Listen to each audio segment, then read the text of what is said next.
Just switching. Hi, how you guys doing? I'm here with my friend Perry Alpha. I'm very happy for him coming onto the show. Thank you. I know you have a busy schedule as a lawyer. How you doing today? Tonight? Uh, Sorry. I'm doing well. And is it Herschel or Gershon? What's your name? Oh, I what's it called again? It's toasted. Or Oh, yeah, but Toasted. yeah, well, yeah, but I go by Herschel sometimes if that's okay. Yeah, yeah. That's So I enjoy my bagels toasted. I like yeah, yeah. lox, cream cheese, chicken liver. Maybe all three at once. I think that would make a perfect bagel. I actually there is a bagel place a block from my house. It's called Onion Roll. We should meet there sometime if you're ever in on the west side of Chicago. That they'll I think they'll we can we can toast. It'll instead of a toasted network, it'll be a toasted nosh or whatever, toasted nosh work. Yeah, yeah. So you don't live on the south side of Chicago, no? Not anymore. Not since I graduated from the University of Chicago. Oh, oh. I'm on the west side now. Oh, so you were in the dangerous. You were around. You grew up in the hood, basically. I or not. Well, Was whenever I go in the hood, all the Schwarzes they love me. And I wear the dark MAGA hat, and that they respect President Trump, and so they see that they dap me up. We dap each other often very vigorously, and I sometimes they dap me so hard it hurts, but I know that's just their way of showing love. right, right. Of course, of course. Yeah. So you live in the south side of Chicago. So yeah. So many stuff. You hear what happened in Israel today. Apparently, Iran sent a missile, and it basically they tried to hit something with Israel, and a bunch of people died. Something like that. You heard about it, or? Was that on the south side of Israel? I am not sure. I actually think it's the south side. Oh well, yeah. Funny enough, What south was it the side of one? Israel is very dangerous. Yeah, yeah, yeah. Well, one thing I'm confused about this whole, this whole thing with the whole Israel conflict, if that makes sense, is that I hear these, these people like the Jake Shields, these people celebrating Israel being on fire and people killing, as many Israeli civilians dying, and I'm kind of confused because weren't they like anti-civilians dying for Gaza, despite Hamas killing a bunch of people, saying the citizens shouldn't be blamed for the government. I'm sort of confused about that. Maybe you could help me with it. Do you get what I mean, or am I I just correct? I do. Well, and the interesting thing is like um, I think a lot of those people the claim and with some justification is that they are being funded by Qatar and Qatar is getting a little rocked, but they don't. It's weird because they didn't seem to be like up in arms about Qatar. I mean, it's kind of died down. I think like I don't know Iran. Kind of initially they just were firing missiles everywhere. They're doing a little less of that now, although they're still targeting uh, Arab states in the because I guess that's what they can do. That's what they have rockets and drones to do. That they can't really take down stealth fighters. You know, even though it seems like every day there's a report they have, but those seem to be unconfirmed. Um, yeah. I think I think I think it'll this thing will get resolved. Not.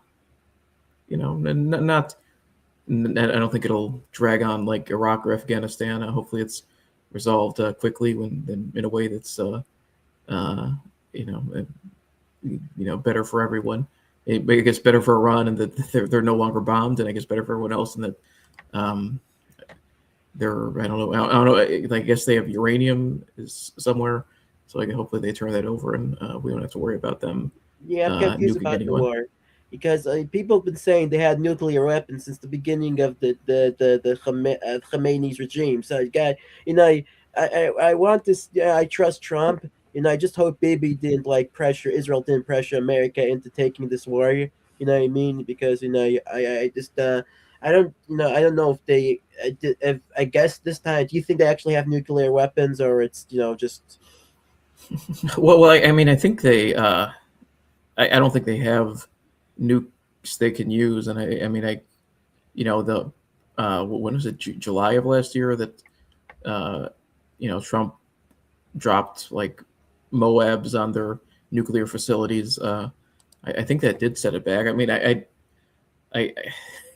well, like what I've heard about the two possibilities of sending troops on the boots on the ground is one, the Karg Island, which I guess is their oil export hub. The other one is to like try to send military to retrieve. I think there's like some uranium enriched to some degree in one of these like bombed out. Trump had bombed these places, so I think the uranium. Like I don't even know if the Iranians can get to it. It might be like they like bombed this mountain facility, and so it might just be there, and Iran might be. Maybe Iran will start saying, "Look, we can't get it. It's you bombed it. Like, how are we going to get in there?" Uh, so Yeah. I don't know if what Trump's looking for is like. Well, I remember like back with Iraq, when Saddam was in charge there, there was something about UN weapon inspectors. I mean, I don't know if you're younger than me. I don't know how old you were at the time, but uh, I don't know if that's like what we're trying to do now. It's like I said, I just hope it ends quickly. I mean, I think we do kind of have to look at, the price of gas is going up. I don't know if you've noticed it where you are, but Yeah, over yeah, here yeah. it's Very it's gone up like expensive. 50 Very cents a gallon or at very least. expensive. I really don't like to spend too much money. It's money doesn't really go you good guy and cheese. And it's been a I kind of have like sort of a job actually. Funny enough, you know, but you know I, When you need to spend 12 hours a day, studying the Talmud, you only have so much time for a job. right, yeah, yeah, of course. Well, I don't really spend 12 hours day on that. I spend more time on the computer if I'm being honest. Not the best one out there, but What yeah, is that? It's a Yetzer Hara trap. What was that yeah, word yeah, yeah, again? yeah, yeah, for sure. Yeah, they're not really so into the whole iPhone thing. With the that's why I'm not like I actually funny enough I went to the Lakewood trip. I went to Lakewood because I wanted to see Honestly, what everything was happening there. And it was very interesting actually. In fact, I actually went to one show, the synagogue there in those basement places, and they were complaining about trespassers coming there because of the Tyler Oliveira person. So I guess he by mistake docked one of their addresses. Yeah, it's but yeah, yeah. So do, do they have do they have like so in Lakewood? Is there like a tunnel network oh like they had no, at no, it's just 770? yeah. I don't. Well, wasn't it just like a Jake meme type thing? I don't think it really was such a big thing. The whole 770 tunnel thing, no, or I think it was a little overblown. I think it was. yeah, Apparently they were like trying to connect two buildings or something, and there was like a property dispute over which yeah. Chabad group owned a second building, and the one group was trying to connect it to the other one with these underground tunnels. And Sorry, just apparently spilling they. my glasses. Yeah, but Oh, for okay. sure. But And for and, sure. and I think the tunnels were largely these yeshiva students were like paying illegal immigrants to like do the actual digging to Yeah, like connect them. Yeah, and so that's yeah, I have people have all sorts of theories about I don't know what they were doing, sacrificing Christian babies or something. I haven't seen any human remains down there, so yeah, it yeah. seems like they were just trying to um, like I said, connect buildings illegally without permits. I think that's like if you are you know uh, if you are Jewish and you are building tunnels, I recommend getting permits from the city of Chicago so you don't run into some gas lines and cause an explosion that's that's could be worse than the Holocaust really. Right, right. Of course, of course. I mean, like, I think actually Chabad. What's your view on them? I think they're actually anti-communist, right? Aren't like some Jews are pro-communist. I think they're actually the very big enemies of communists. You read about this? I know, or you're not I too. mean, I don't have any particular antipathy towards Chabad. They do well. So in Well, Chicago, one yeah, thing I'm confused about before you say you finish. Oh, actually, finish your line, then yeah, I'll say later. I was gonna say in Chicago there were like four areas that voted for Trump. That went, that in the 24 election, Trump actually won like an outright majority in Chicago. It was like there's these far northwest and southwest side neighborhoods that have a lot of police and fire. Um, then Chinatown, Trump won Chinatown. Interestingly enough, Mm. uh, he he won the precinct that has the Cook County Jail. So the inmates of the Cook County Jail, they voted for Trump, Oh, are they and part? the Do four they have any Aryan Brotherhoods in the Cook County Jail, or not really? uh, there's some, not that many, Yeah. but and they can vote because by and large, I mean there are some people who are there because they got convicted of misdemeanors, but by and large they're awaiting trial and they haven't been convicted yet. They're there because well we don't have cash bail anymore, so they're there because they were deemed too dangerous to be released, and the other areas are the Orthodox Jewish areas in Rogers Park.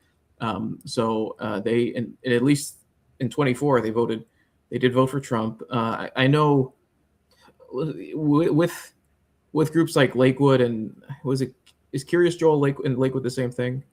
Well, Or, they're a couple. They're hours apart. Yeah, they're hours apart. oh, Yeah, is Curious Joel in New York or is it Palm Tree or I get mixed? Like it's there's in one in New it's New York. York. It's Yeah, in New there's York.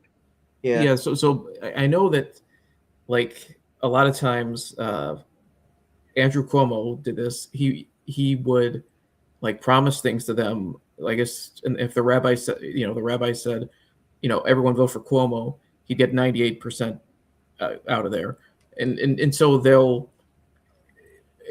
on national elections, yes, they do tend to vote Republican, which is good. Some local ones they'll be transactional at times, which it's fine. That's politics. I mean, Yeah. um, that's like I forgot what they got from Cuomo. If it was from like funding for their schools or because I think I think the I, Lakewood community is more Republican. The Curacao is more voting blackish, if that makes sense. Do you get what I mean? And I, yeah, no, that makes sense. yeah, Yeah, because it's which again, that's just like politics, really.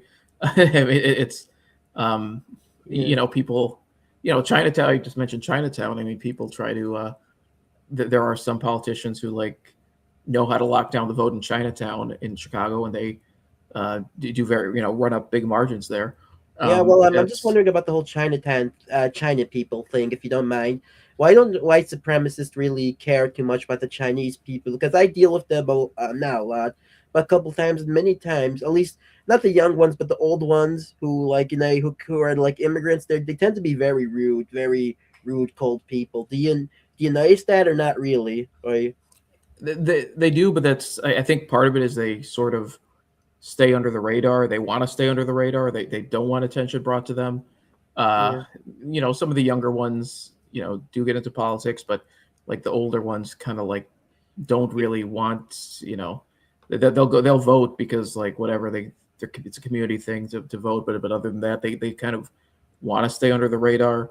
Um, like they're not like as compared to like Indians like to kind of in America like to toot their own horn a lot more and um, try to get attention and run for office and things like that. I But like Indians. I think Indians they have some nice Indians now. I mean, some are. I mean, I They're think tricky people, I heard. I don't know. I mean, I got scammed by one. I'm actually currently got scammed by one for $500 and want my money back, but I don't know where they are. So I'm like, sort of like spamming places to ask people. I mean, let me ask you actually, how hard would you be able to find this person if I wanted you to be my lawyer to sue them back to get back my $500? um, I think you go to the phone book, which Yeah, again, you're younger than I am, advice. so I don't know if those exist anymore. But and look for Harmeet Singh and call him and just say I want my $500 back. What's And if that Harmony doesn't thing? work, then go to the next Harmeet Singh, and so you get through all 500 of them, and then maybe one of them will have your $500. What's Harmony thing? Well, when that's just an Indian name that will probably be there. Oh The yeah, Indians, they're not. I They think did this in actually, Canada. They're I doing think it it in actually might be California. Pakistani. They, I'm not sure because they look the same. If that makes sense, right? Or Um, yeah, yeah. I mean, well, to a large extent, mm, um, there's the biggest state in Pakistan is Punjab, and India has Punjab too. So, um, in population wise, so most the the plurality of Pakistanis are Punjabi, and there's a lot of Indian Punjabis too. Especially in the Sikh or Sikh community, they're Punjabi. They, for whatever reason, they kind of took over the trucking industry in Canada and also in California. A lot of them are causing accidents, which I think is not a good look for their community because they're killing people. Uh, so and it's one of these things like trucking where really why are we letting immigrants in to be truckers when I think that's not a job you need to go to college for. I mean, that's the job that there's plenty of Americans who could drive a yeah, truck. yeah, for sure, for sure. So, Like I do believe to a certain extent, if I'm being honest with you, certain jobs just Americans won't do, or if they do them, they'll do it for a very high price, and we might need, to have visas. Like I'm saying, even for like Israel, like in Israel, they probably want visas, but for these jobs like truckings, you don't really need, you have enough Americans to do it, right? Am I wrong about this, or am I? yeah, yeah, yeah, trucking. Yeah, I mean, agriculture work is kind of the primary example of although a lot of that can be automated now, but yeah, you know, yeah. if I, it's a if seasonal visa thing, then whatever. But even with the seasonal visa, I mean, a lot of those are like H-2As. I mean, a lot of the illegals, at least. I don't know if the H-2As are better behaved, but um, they go to because it's agriculture works. They're going to rural communities, and they seem to like to drink and drive. I mean, I don't know if like in Guatemala if that's acceptable to drink and drive, but over here they do it, and yeah, uh, they kill people, and when the other, I mean, another problem of immigration too is like you know with the current understanding of the 14th Amendment, if you're here on a visa or if you're here illegal, and you have your kids born here, they're a citizen, so it's it's difficult to even temporary visas may be okay in the abstract, but like combined with right. if you file, if you have a child here, like maybe I don't know if there's Yeah. So what I think they should do with this it should whole be like Israel and like give contraceptions where they give the contraceptions to Ethiopian Jews or something, but maybe okay, yeah, yeah. probably Well, what won't do that, but that's I mean that's probably even if like and then and like I like I'm a fan of John Rocker. I remember when he said what he said, I thought he got a unfair shake. But he said, like he said, when I hate New York City because it's full of foreigners. You walk up, you ride the train, you hear Korean and Spanish and Arabic and everything. And he's like how'd they all get here? And that he said that in '99, and now in 2026, it's kind of like okay, it's one thing if you have a lot of diversity in New York City or Chicago or Los Angeles. It's kind of okay, you expect it there.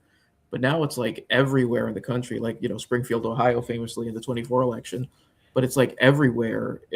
There's all these illegals and all the gas stations and hotels are run by Indians, and it's you kind of can't escape the diversity unless you're in Lakewood and then everyone's Jewish, so they well, can I escape think that diversity. there's a bunch of Mexicans in Lakewood actually. Say Oh, there are now. actually, oh yeah, yeah. You never been? Wait, you never been to Lakewood, New Jersey? Oh yeah, I it's very should. it's like half Mexican, half Jewish people. Like every corner you go to, there's another like Mexican restaurant. There's a bunch of Mexicans there, actually.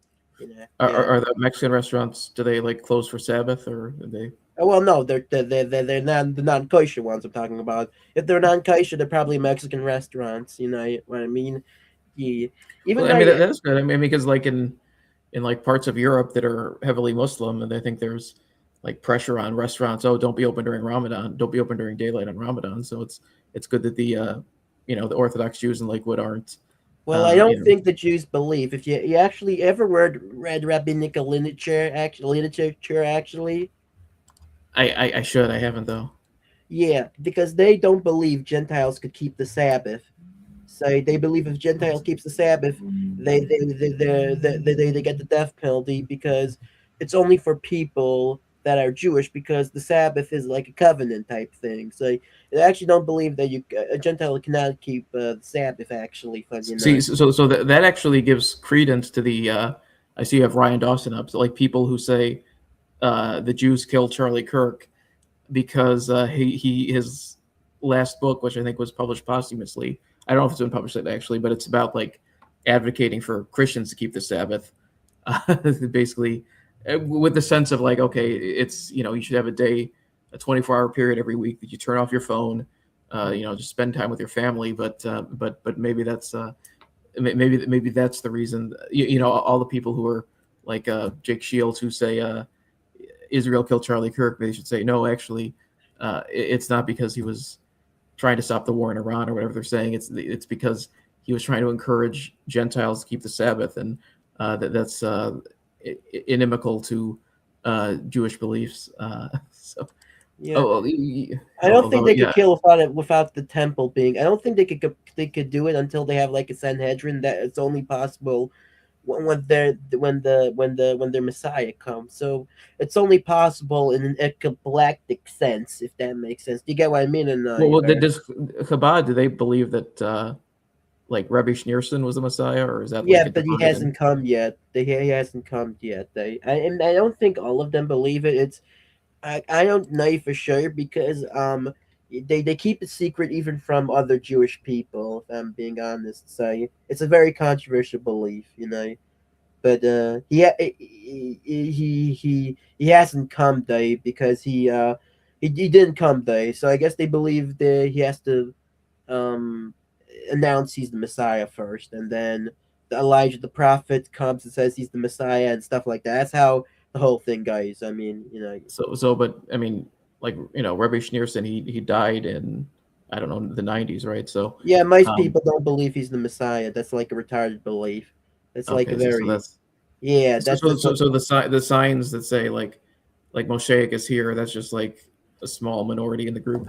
I don't know because I'm not Chabad, but I know the most Rebbeim that are not Chabad condemn it. They don't like that belief. That's all I really know Yeah, about. and I don't think he ever proclaimed himself Yeah, as much. I think it's just maybe an yeah, outpouring of love for him or whatever. So, yeah, yeah, um, yeah. I mean, I think like there's steps that have to happen. Yeah.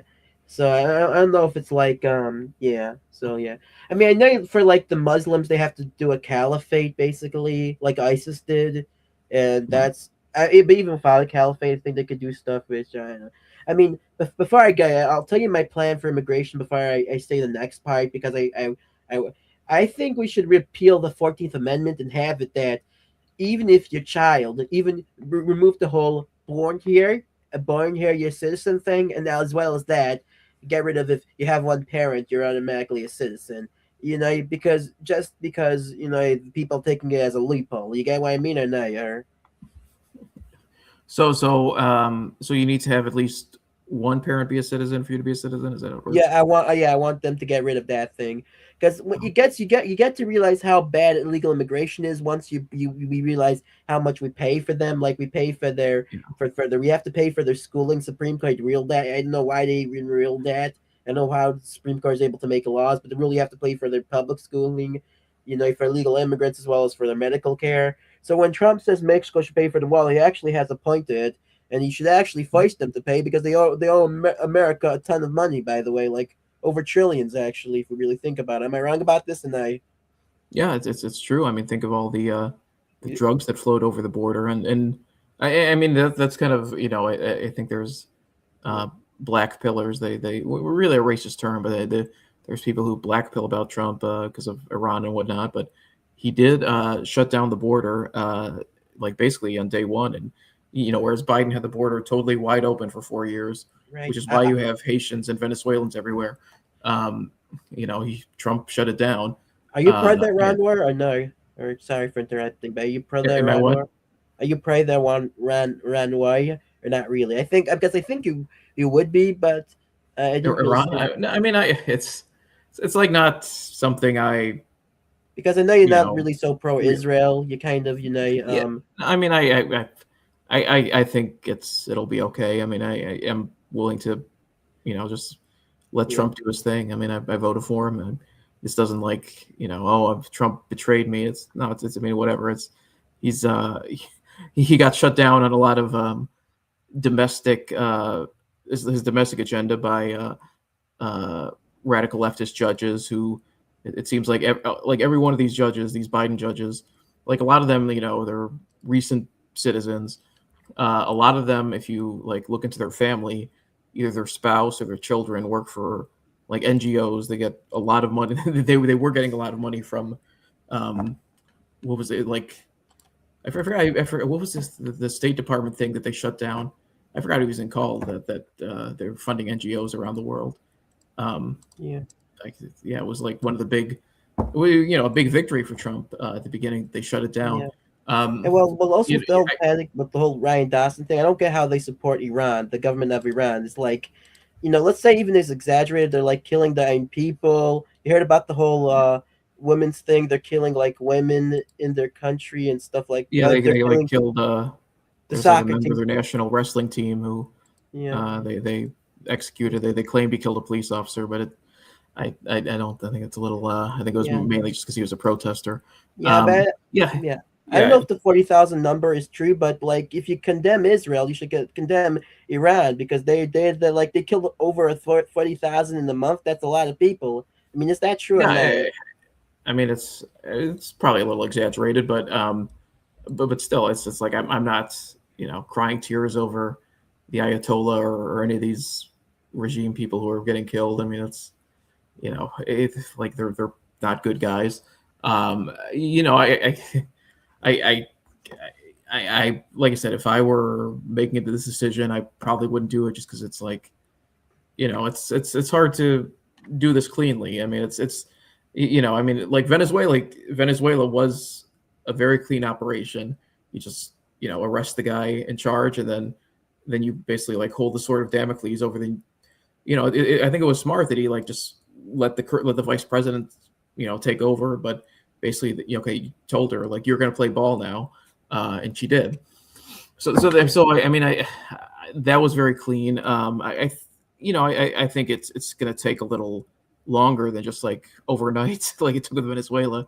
But I think that probably the best scenario for Iran is just find someone you can work with because I don't really know if people aren't taking to the streets. I mean, it seems like you know the option. I mean, just in general, like you don't. I mean, I don't even know how that would work taking to the streets. It seems like the military has the infrastructure in place to run the country. So find Mhm. someone, at some point, maybe if you kill enough people, okay, there's someone you can work with, and they'll Yeah. play along like in Venezuela. I mean, it's a little more a little more difficult, but I mean, I think that's Yeah. the what's his name, the Reza Pahlavi, the Shah. I don't think he has any support in Iran. I think it's like I think he fake. has a lot. That don't they? Didn't the poll like show like 50 want him back in office? That was a lie. I think I saw that in the Patrick Beth I, David thing. Or I don't think he's that popular in Iran. Honestly, I don't. you guys, because all my Iranian family members really like him a lot. The Shah. I mean, what they did. Why doesn't America just hand over the weapons to the protesters like they did with the whole revolution thing? I think how the Khamenei got back and became the leader was that America basically helped him become the leader. They gave weapons to his people, and that started the whole revolution. Say they can't give weapons to the protesters, or I mean, it's like, I mean, how they would basically need to carve out an area that's like a safe. Like, I mean, this is what happened in Syria. They were like, we got behind the Kurd. We were like arming the Kurds because they were able to have their own area there. Turkey was arming ISIS basically. Wait, they take you support ISIS? I didn't know that. I thought I thought ISIS basically has no friends. Like, aren't they like the very like? Well, the former ISIS, Jolani, basically, he Abdul Musab al-Zakari, that guy you're talking about? no, the current president of Syria, Jolani was, I don't know if he was ISIS or Al Qaeda, whichever, but I mean, he's basically a Turkish. That's a big difference. I think Al Qaeda and ISIS are not on good terms right now. No, they're not, but Like but ISIS is like he's like imagine like let me see, like what's ISIS like? Let me give you a good example. It's like Al Qaeda would be, I guess, like Nick Fuentes type people. I guess if we're going to, and like an Al Qaeda would be like the Hanson Truth, and ISIS would be like the Hanson Truth type people. Am I wrong about this, or maybe you get what I uh, mean? I mean, yeah, I mean, they They're very extreme, even the they're at Muslims. odds. I mean, whatever. Like, and frankly, I just don't remember if Jelani was former ISIS or former Al Qaeda, but they Turkey armed. I mean, he's basically like a Turkish proxy. Is what, and he came to power.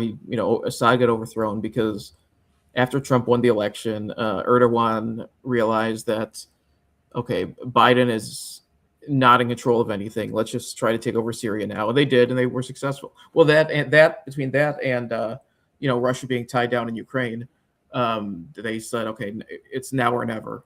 So they took over. They overthrew Assad.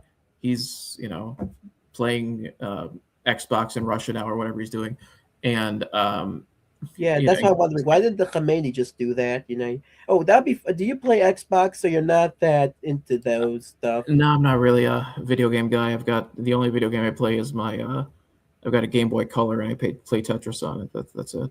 Well, I guess yeah, that's fair. I'm just wondering before we go into the bigger conversations. I guess I'll ask you this: what are you? Are you pray? Which are you? Are you part of the? Because I used to hate the name the Wake Right because the woke right. It's like because my side, the Zionist right also acts like the woke right. Like what Trump is doing with the schools, suing them for anti-Semitism is also like they like treat the Jews like the Democrats treat the blacks. You know what I mean? But then I Right. say it's actually not a dumb idea because woke means that you're woke on something, right? So the woke right is actually woke on the Jewish thing, if that makes sense. So it's not that big of a deal to call them the woke right. You know what I mean? I mean, Yeah, yeah. I mean, I don't like the term that much. I think it's kind of confusing, like because They woke are rights. what I think that the whole thing, the reason why they call them, the white guy, right, is because like just like the woke left blames the white people for everything and is Mhm. complaining about white people being so successful. The woke right complains about the Jewish people being successful, and because if you really think about it in some sense, is that if you ever heard of the Hoshi theory, it's because they're really complaining about the same things. You know what I mean? So like old school, like I mean, even though Jared Taylor, I saw his Twitter, he's getting more more woke on the Jewish thing. I guess to say Mhm. he's more. If you saw his Twitter account or not really? Jared Taylor. Yes. Uh, yeah, I don't like follow him, but I'm aware of him. I remember watching him and Tariq Nasheed Yeah. uh, He's debate. got yeah. He's becoming more work on the Jewish question. I think if that makes sense. But he would like the things he would debate like Tariq Nasheed is on CEOs and stuff like that. And Tariq Nasheed complained that too many white people in CEOs and in media stuff like that. So the woke so-called woke right also complained about the same thing. So it's sort of like the Hoshi theory, except you get what I mean, or am I being a little bit retarded here? Yeah, no, no. I guess I get what you're saying. Yeah, so what are you? Are you part of which are you more aligned with? Because I see you I see that you're friends with many people on the Jewish right, and you have some friends even on the woke right, but you have many enemies on the woke right as well. Like I think you're friends with what's that guy's name? Milo Yiannopoulos, but you Oh also yeah, don't yeah, like Nick. Milo. Yeah, But you also we don't like gotta. Nick. You're also friends with that Catholic person that became a Jew that likes Jews a lot. What's his name again? Frank Uh, or I forgot the which one? guy's. Yeah, but I know it's your friends of both sides. So what are you actually part of? Like, if I Well, I mean, dare ask. I'm a just MAGA. I'm a Trump loyalist. Yeah. So I support Trump. I'm not uh, like again maybe just because of seeing what happened with Iraq and if 23 years ago that I'm a little skeptical of you know big military operations that might have regime change as a goal. Even though I don't think I don't think like Trump is like I think he's willing to declare or accept victory without there being a regime change in Iran. Um, so I mean I just support Trump. I haven't you know like burned my MAG hat or anything. So I'm just support the Right. president. I mean, on the Jewish thing, I'm asking, are you anti-Jew or pro-Jew, or are you half and half? Because I'm always confused if that Oh makes no, sense. I mean I'm not. I mean So you're not like a big With shield Israel, state. I mean with Israel, I think my uh, I kind of think it's a little. I'm not a fan of Yeah. sending them military aid, even though like it's a loan, they buy it from us, but and that's mainly because like okay, I mean you said like Jews are very successful. I'm just of the opinion that okay, yeah, we have a lot of Jewish billionaires, and that's fine, I guess. If their country needs all this money to to stay afloat or to fund their tenuous position. I mean, I'm not like I mean, oft. yeah, So I yeah. should say like at times tenuous position. That they should these Jewish billionaires should fund it. That the taxpayer shouldn't. So that's really my only. Yeah, I agree with that. I mean, Wouldn't yeah. wouldn't send them money like that. And then and it's not just like I think we're sending money to like Egypt and Jordan basically to like as terms of peace deals too with Israel. So it's kind of like I wouldn't send them money, but I'm not like you know Yeah. oh from the river to the sea, Palestine must be free. It's just kind of like okay, whatever. It's just okay too, because like on that it's like people. It's basically like both sides kind of have hardline elements that want all of that territory, the former British Mandate of Palestine. So it's like, okay, I mean, they're going to fight because they both want all this land, and if they were, hopefully there's peace at some time. Maybe there will be, maybe there won't, but it's like, you know, on the one hand, like, okay, people say like from the river to the sea is like anti-Semitic, and I guess, but like Israel on the other hand, they're like, well, they want from the river to the sea, so it's like, I don't really want to take a side here. It's okay. I They're mean, I think that even the extreme Israelis don't want to kick out if they get river to the sea, they don't want to kick out the Palestinians like the Palestinians want to kick out the Jews. I think that's the difference. If that makes sense, you get what I mean? Or well, is that the solution, like a one state solution yeah, where yeah, yeah, everyone yeah, yeah, yeah, yeah. That's the thing. Yeah, I'm not sure if and the worry about that in the past was well, the Palestinians are going to outbreed us, but it seems like the lower birth rates um like it's a global phenomenon, so it's like even among Palestinians it's like it seems no, like no, Israel might have a higher birth rate than Palestine at this no, point. no, Not no. this, I think it's actually equal. Basically, I was surprised yeah, so I myself. guess like Yeah. so I guess if they did have a one state solution in that area, then I guess it could I don't maybe it could think it work will out work. better. I don't think it will work because the Palestinians wouldn't want to live under it. It wouldn't work. There's too many. And besides for that, I think the Palestinians might actually breed faster than the Israelis. I just don't know if I think they breed. I'm not sure because I saw it doesn't make sense to me because Palestinians they have like 10 kids or something like that.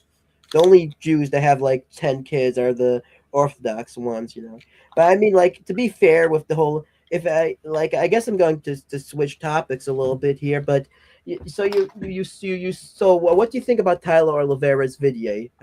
What do you think about it, if that makes sense? I mean, I think it's fine. I mean, it's like he's not. I mean, people said, "Oh, it's anti-Semitic," but it's like he didn't. It's not like every video he does is about Jewish communities. He like, he had the one in India for like the poop festival, and I mean, he does. He's basically a internet anthropologist, or an internet video anthropologist. He finds these groups, and Nick Shirley too, and Nick Shirley had hit a home run with the Somalis, like a real big home run, grand Yeah, slam, as they say in the baseball community. Um, I think it's worth like looking into, and you could say like, well, they're not doing anything different than black people do, basically, which is they have kids, they get a lot of government benefits. But I mean, I think it's worth like looking into it. It's like I think it's illustrative. It's not even so much just you're targeting Jews, just like a big question, like why why are we spending taxpayer money like this? Just like that people, I mean, it seems like a lot of yeah, social programs at one point were dependent on people, whether it's like Somalis just out and out committing fraud, or whether it's like Lakewood, where it's just people like playing the system, like maximizing what they can get out of the system. It's just like, these system, the welfare state kind of to some extent depended on people having like at some point honor or something, or like okay, or pride, at some point. And some people still like this, that they have like pride in avoiding going on public benefits. And when you have yeah. communities that don't have that sentiment, I then think you the have Jewish community at least used to, because I know all the old rabbis and all the old people that learn all day are not on welfare. I think it's a new fad among the Jewish community, if that makes sense. Do you know what I mean or and, no? and it's I think in Israel they kind of view these communities like Right. Well, in it's Israel, I think they ISO many of the communities, those Jewish communities, don't even accept money because they don't recognize Israel as a state.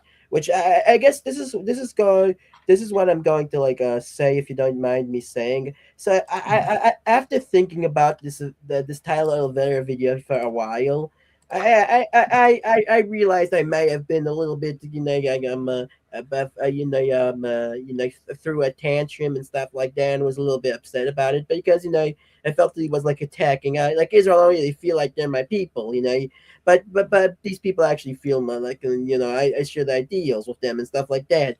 But after thinking about it, I sort of get what he's saying in the sense like, if you're trying to, if you're trying to do something to try to, get, if you're living a lifestyle, I don't know how to explain it, but you're living a lifestyle, and where you could get stuff out. I mean, not how to, I don't know how to explain it. It's like sort of like different. I don't know how to explain it because I don't want to make it sound like the black people and the Hispanic people have kids just so they could be on welfare.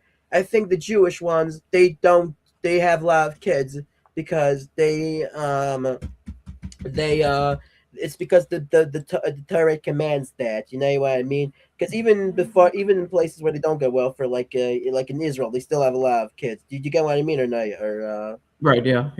yeah, but I think what to say is like they're doing some.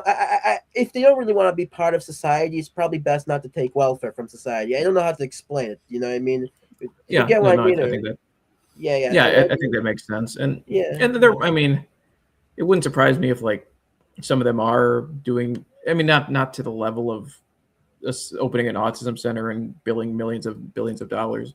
It wouldn't surprise me if some of them are like finding creative ways to own real estate and still get welfare without declaring it. But regardless of that, it's yeah. I mean, I think there's bigger questions of like, okay, we have, you know, I mean, maybe just like okay, we have to, and like public education or it's whatever. If you have kids, it's the government's going to pay for the school. Okay, and right. and Well, I think but they could yeah, say that's a point that I made in my article, and I'm sorry for forcing you to retweet it, by the way. I just wanted to get click. But I think they don't. They'll say they don't. The welfare they get is not as much as the amount they're going to receive from the whole from the government via public school systems, which I think he was like complaining about that. You know, that they don't use public school systems, but it's actually better because that would cost a fortune if they use the public school system. Now, am I wrong about this? Or I mean, I don't remember all the details, but yeah, it's I think it should, you know, like all these videos of, kind of, um, I mean, just like ethnic groups or non, you know, non-Anglo groups or whatever, um, you know, I'm not Anglo, but it seems like all these groups that are here, and they just, if people aren't going to have like an honor system with these government programs, then we have to perhaps tighten how we yeah, apply them, or even question whether it makes sense to have it at this level.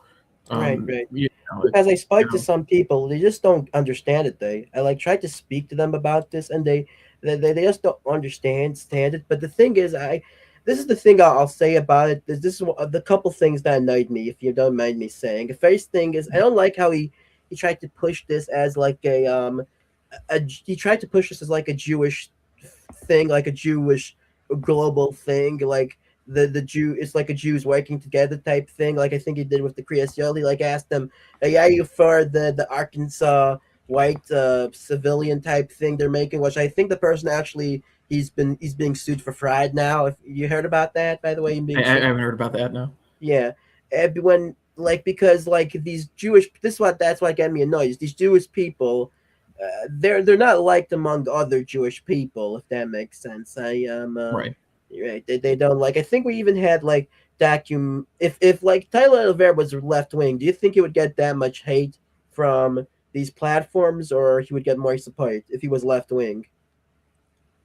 I mean, that's interesting, because the thing he's criticizing them for is like, things that left wingers say are, well, it's, oh, illegals should have Medicaid. Not that these are illegals, but just it's like they're for government programs. So Well, what I mean is to I say don't. is left wing media has attacked the Jewish. You ever heard of My Unorthodox Life and Unorthodox? As much of other film literature, they have attacked the Orthodox Jewish community. So they're not exactly. Do you get what I mean, Is, or is not? that is this like former Orthodox saying, oh, I was like, women saying, oh, I was abused as a girl, Yeah, or yeah, something yeah, like yeah, that? yeah, yeah, yeah. They tried to make it out to be like it's like like it's like the Taliban, and it's not really like the Taliban. You know what I mean? It's like a spoiled Right. women that complain about stuff.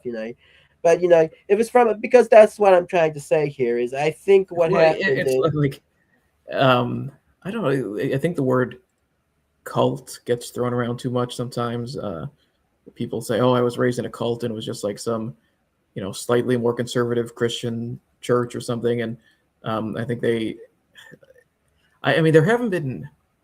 I mean, since like Heaven's Gate and the David Koresh, I mean, there hasn't been a major like crazy cult thing. I don't I think in mean a while. Maybe like Scientology that guy is Jeffers who's abusing girls, but um, I mean, I think the well, then again, how I about think the cult. Scientology? Yeah, that might have been like a 2000s, 2010s thing. Worrying about cults, it seems like it's not. It doesn't seem as much as something people are concerned about anymore. Which is, but I think, yeah, they might have been like riding that like lane, Oh that no, this groove was that with was recently. was was My plowed. That Unorthodox my Unorthodox Life was like 4 years ago or 2 years ago, actually. Funny enough, and now she's I never was that on like yeah. TLC or something, or No, no, Netflix. Like, but like, also like in media. I don't think they like you said. I don't like what he said. I think what got him canceled is because since he's right wing, the right wing likes the Jewish people, and the left wing is sort of like they hate Tyler Oliveira anyway, so they're willing to like right? give them a bone. I don't know if it's more but that's what I was trying to say is like, and also the Krias Yoel people weren't exactly they're pro Palestine, not exact. I mean, they're not pro Israel. So I was sort of fascinated by many left wing people like Hassan Piker and Revolutionary Change actually supporting Tyler Oliveira over this. because they don't support because they actually don't support. I'm surprised like people like Jake Shields don't support like the Satmir and those type people because they actually Oh, hate yeah. Israel, which you know, Right. yeah. So Yeah, yeah, they're but always in the protest saying like yeah, Zionism is not Judaism or yeah, yeah. whatever signs they have. Yeah. So I think what I think that's my complaint is that one complaint is that many Jews actually agree with him. He wasn't really exposing something, you know, that I really think is like not being able to talk about it. I think like most like people like that most people would actually agree with what he's saying to a certain extent, and Hmm. you know, and also another Right, thing. but at the same time, like if he, you know, if he criticized, Haitians for doing this, or just regular American black people, they'd, you know, Right. I mean, like, uh, right, because like I think like, but to be fair, his audience didn't do him any, and I agree with that to an extent. So, give me 1 second. My headphone, my earbud is oh, playing like the StreamYard support song. oh my, Uh, let me see if it's gonna stop. Okay, it stopped. Yeah, whatever yeah, reason it was yeah, playing like the testing song, and I mean these like a lot of these government programs were set up by the Lyndon Baines Johnson, the LBJ administration in the '60s to get black people to become permanent Democrat voters, which successfully so, and it's other groups are utilizing them because they exist. So I think what you should be looking at is kind of the bigger bigger picture of kind of like the welfare state yeah, in America, and yeah, um, I, I think like the fact that okay they're dressed differently. I, I think it helps to like it makes a good example for people to see, and maybe I think if you like look at the black community, you kind of could get like really depressed about it when you look at the violence and the right, single mothers, and it's like you just get it's too depressing to watch. Whereas in Lakewood, the family structure is very strong, so I think you can kind of isolate it, and not that people are it seems like yeah, people are using it, or right, people are looking at it just because like, oh, look at these right, on the leftists are like doing it part and parcel yeah, with Zionism in Israel. But I think it's useful to have just one like this where it's whoa, hey, look, people are, I mean, this is what these programs do. You're working hard, you're paying taxes, and you're funding just people who just basically the system exists and people are taking advantage of it. I don't, it doesn't seem like that's the conversation people are really having about it, unfortunately. But it is, yeah, I think it's a conversation that should be had of okay, why is there a massive government debt, and like what are we spending? And like New Jersey has high taxes, Illinois has high taxes, New York has high taxes. I mean, people right, are right. leaving these states for Florida and Texas, and Georgia and Tennessee. They're kind of Doesn't leaving Florida also California. have a huge Jewish community as well? If I'm being honest. It does, but I don't. Do they have? I don't know if they have many like Chabad, or I mean, I'm sure they have No, Chabad no, no. houses, but I don't know if they They have have like they, Orthodox communities that much well, there. they have a lot of Chabad houses there. I know that. Yeah, Chabad they tends do. to be where they're not religious Jews because they want to convert them to be religious Jews, if that makes sense. Right. But yeah, but But like I don't know if they have any like communities like Lakewood, or even like in Chicago, in like Rogers Park. There's Rogers Park in the the near north suburbs of Chicago, like Skokie and Lincolnwood. yeah. There's You ever taste the Skokie Adelphi pizzas? It tastes very good. You ever heard of Adelphi's at Skokie? Adolphi's. I don't think I'm going there. Yeah. You ever heard about they had like a grand opening match there actually? It caused a lot of people, caused a Adolphi's. lot of controversy. I'll look into opening a franchise of Adolphi's Pizza. Yeah. I'll open it in Lakewood. Were you alive during that whole march in Skyke where they had like I think the person was actually half Jewish actually, Wasn't he half like He Jewish? That Maisha, the one to Maich and Skaiki? he he may have been. I know there were some people involved with neo-Nazi movements who did end up being having Jewish ancestry. They and but yeah, I just don't know if like in Florida there's like Yeah. Orthodox like communities like that where where basically like everything shut. Friday at sundown, like everything shut down. Right, right. But Um, they have communities, but they're not as close gate, if that makes sense. right, Um, but there are, I mean, a lot of like like New York transplants in Florida, a lot of whom were Jewish. So, and I, I don't know, I don't know if part of the reason these communities are staying in New York and New Jersey is because okay, the government benefits are there, whereas in Florida they cut you off, pretty quick. I don't know if that's um, because a yeah, lot of these programs are, even though they're federally funded, they're administered by the states. So I just don't know if and part of like Bill Clinton's welfare reform was like letting states have more leeway in how they want to operate these systems. Um, and so I don't know if maybe that's why Lakewood isn't it stays in New Jersey, why they haven't all left for somewhere with a better business climate and lower right, tax rate because they say, hey, we got a pretty good thing going on here. yeah. I mean, yeah, for sure. I mean, like, yeah. I mean, like, yeah. That's why the thing and let me I'll mention a couple of my things that was my big.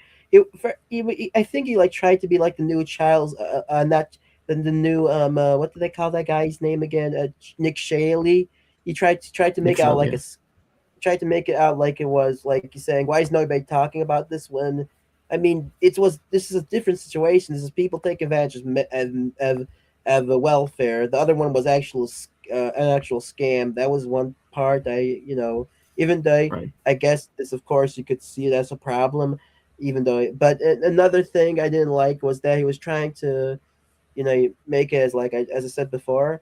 And another thing I didn't like is also he didn't seem to mention that if and I'm not trying to like defend anybody here, but if we include all Jews in America, I think they give in more than they take. Am I wrong about this or not? Because many Jews are like millionaires. Am I wrong about this or Probably. I mean, I don't know. Do we count like aid to Israel in this calculation? But I think so. I think even if we no, no, did no. do that, I mean in the tax system. Give more in the tax system than they take in the tax system. Do you get what I mean? I know.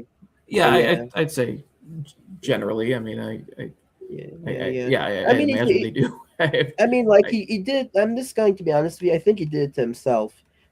Uh, he tried to make it. He claimed it was not due to anti-Semitism, but it was obvious he was trying to lean into the Jewish aspect of it.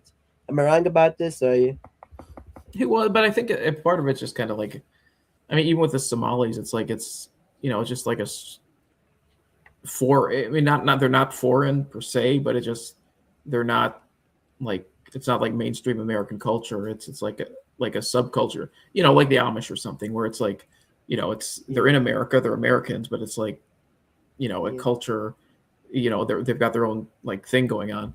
So, I think that, I don't blame him for, trying to find something that it's like a catchy story, so people watch it. right. And But my problem is this is my ultimate problem with is that he tried to like they tried to make it like he was covering a scam, that thing, and I also didn't like it that he was trying to make it, like I also didn't like it. He's trying to like he's obviously doing this like he's trying to milk this as much as possible, like that I'm a victim, stuff like that, which is obviously like if he really wanted to make like was trying to like cover a story, why didn't he like say like I condone all the anti-Semitic comments and some comments that are kind of anti-Semitic or are promoting violence towards the Jewish people. And this is not nothing to do with Jewish people. I'm just trying to to do well, just talk about these certain Jewish people who are scamming people with welfare and stuff like that. Learn the Talmud. my problem was that he tried to really he's trying really a lot to milk this, you know what I mean? And he if he really wanted to, he could. He didn't even try to, make how they. I'm not a good wordsmith, but he didn't try to make this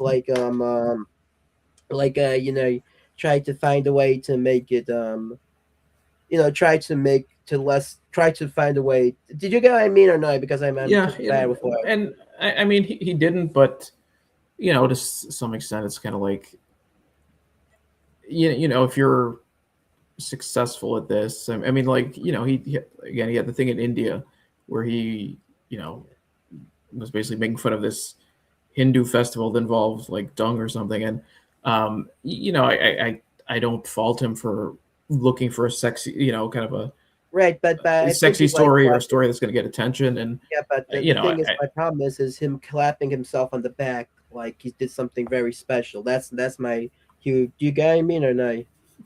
yeah, like he yeah, there is something to that. Like he's acting like like one of And Alex trust me, Jones. I do this myself all the time. But him like spamming, like sharing links to the video like a million times. You know what I mean? Yeah, So I mean it's not like Alex Jones. One of the first things he got famous for was he broke into Bohemian Grove, and it Lakewood's not like that where it's like, oh, you're breaking into this elite club. I mean, it's just like it's a place anyone can just like drive through or whatever, or go to the grocery store. And so yeah, I mean I get that. It's not like he infiltrated, or even like with with Nick Shirley, like kind of the you know like doing some like a lot of legwork and investigating, like getting FOIAs and seeing, okay, what are the names of these autism providers, and showing up there, and where it's more with Tyler, I guess he just kind of like showed up to a place anyone could show up, but he made a kind of a catchy video, catchy, sexy, whatever, like yeah, eye catching video. So, I so mean I, I just don't, I don't fault him for, you know, getting ratings, being just like we shouldn't, like a lot of people, are like will attack Jews for being successful. I don't think I, necessarily attack him yeah, for knowing what's, having a, kind of a sense for, okay, this is gonna pop.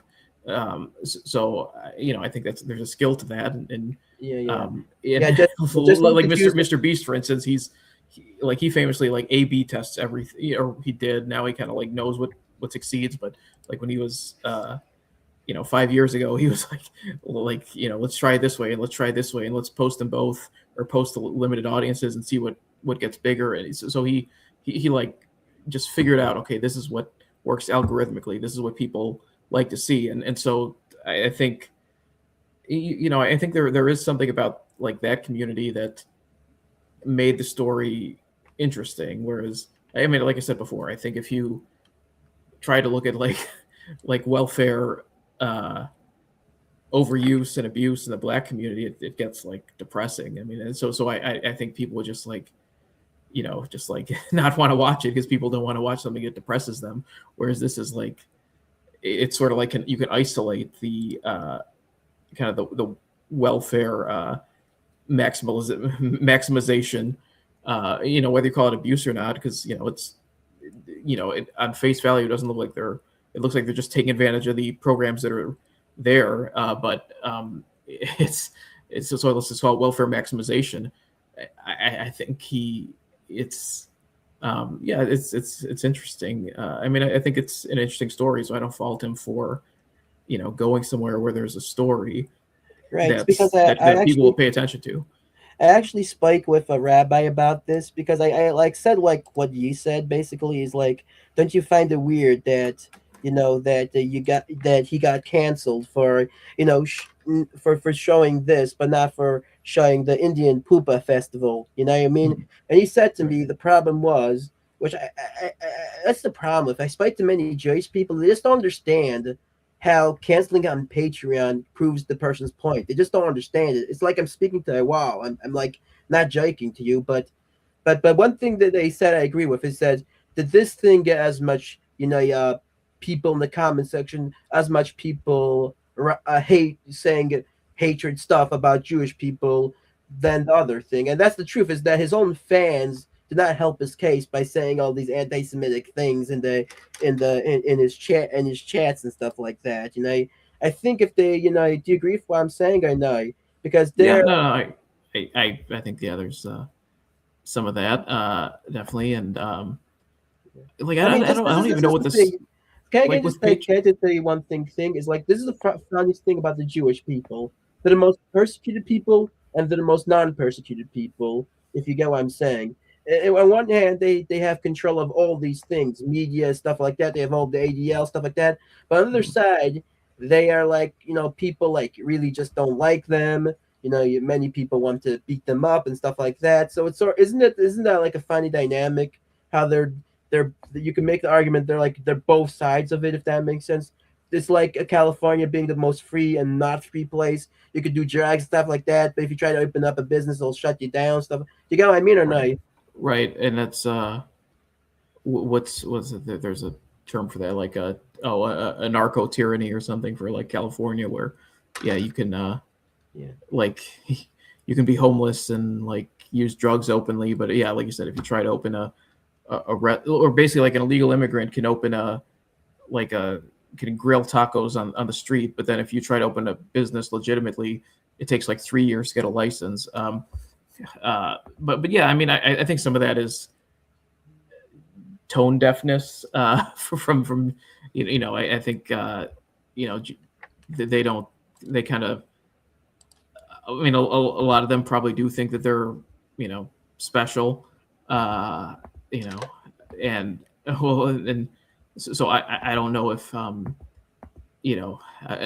they might need like maybe they're too in their own bubble. I think they might need to hire like some goyim to kind of tell them before they put out some press release or something to say, hey, Well, maybe don't say this, maybe don't put it this way, maybe you just got to think right, but we're that's the all funny that's the whole funny part about the whole one thing I did some research about the Jewish people. It's like the funny part about this is when they do try to become like the Goyim, usually also backfires because most Jews in America, they're trying to be like the Goyim. Do you get what I mean or no? They're trying to marry off the Goyim. They're trying to yeah make well that's the funny thing is so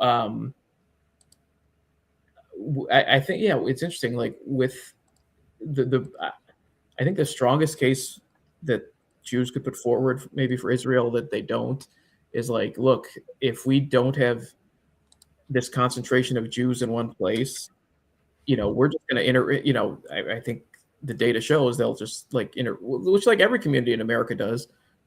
Everyone just generally interbreeds. yeah. Maybe there's That's my whole problem with people saying that the Jews are trying to make like a Jewish caliphate by trying to make this the whole replacement theology. Because if that's the case, why are Jews like in like a couple of years in America? They're basically gonna be very little Jews. I don't think they'll like it'll basically be only like Orthodox Jews. Like if it wasn't for right. like that's why I think that ADL is maybe they're shifting to maybe trying to invest more in Israel than in America because in Israel it's a better investment because in America it's really going down the American, the Yeah, Jewish. because of Yeah. I mean the whole. I mean, it's funny like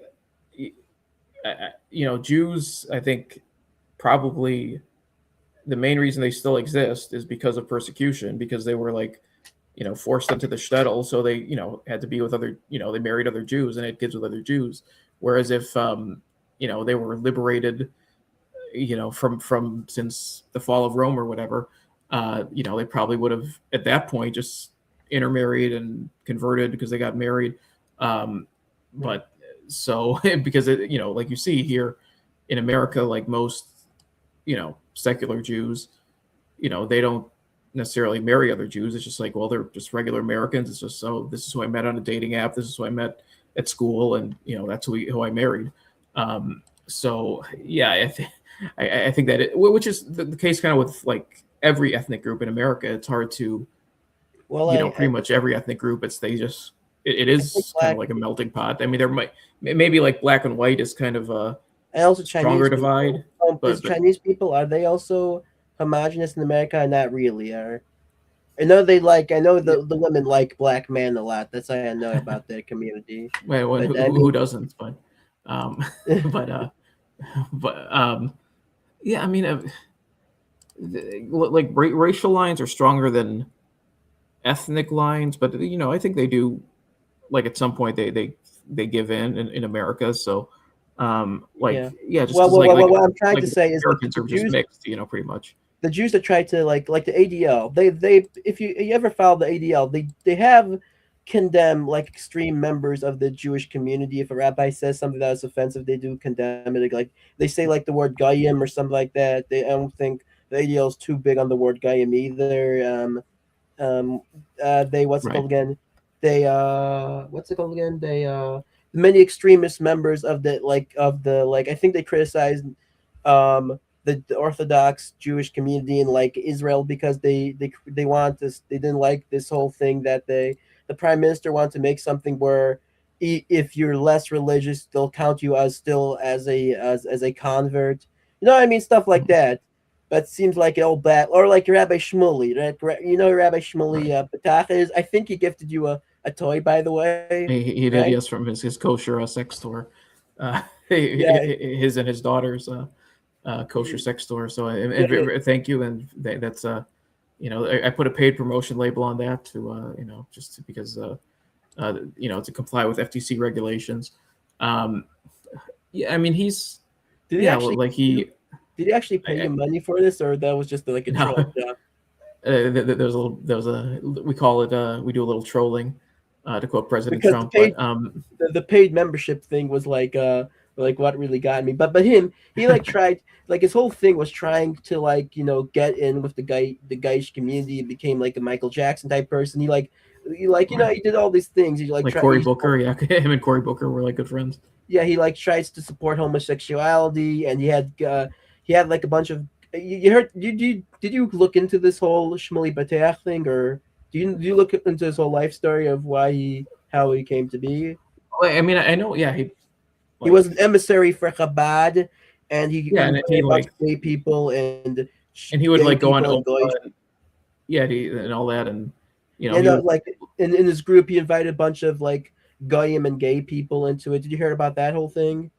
yeah. Yeah, So yeah. yeah, no, But the he funny part is, he became the biggest. His whole goal was to make people not hate Jews. He ended up becoming what causes the biggest hatred of Jews. Which it's the funny thing I think is like there's to say but I mean and yeah. and I'll kind of to back it up, overarching the biggest I think cause of anti-Semitism in America is certain immigrants from certain countries, as we saw with some of recent events, like the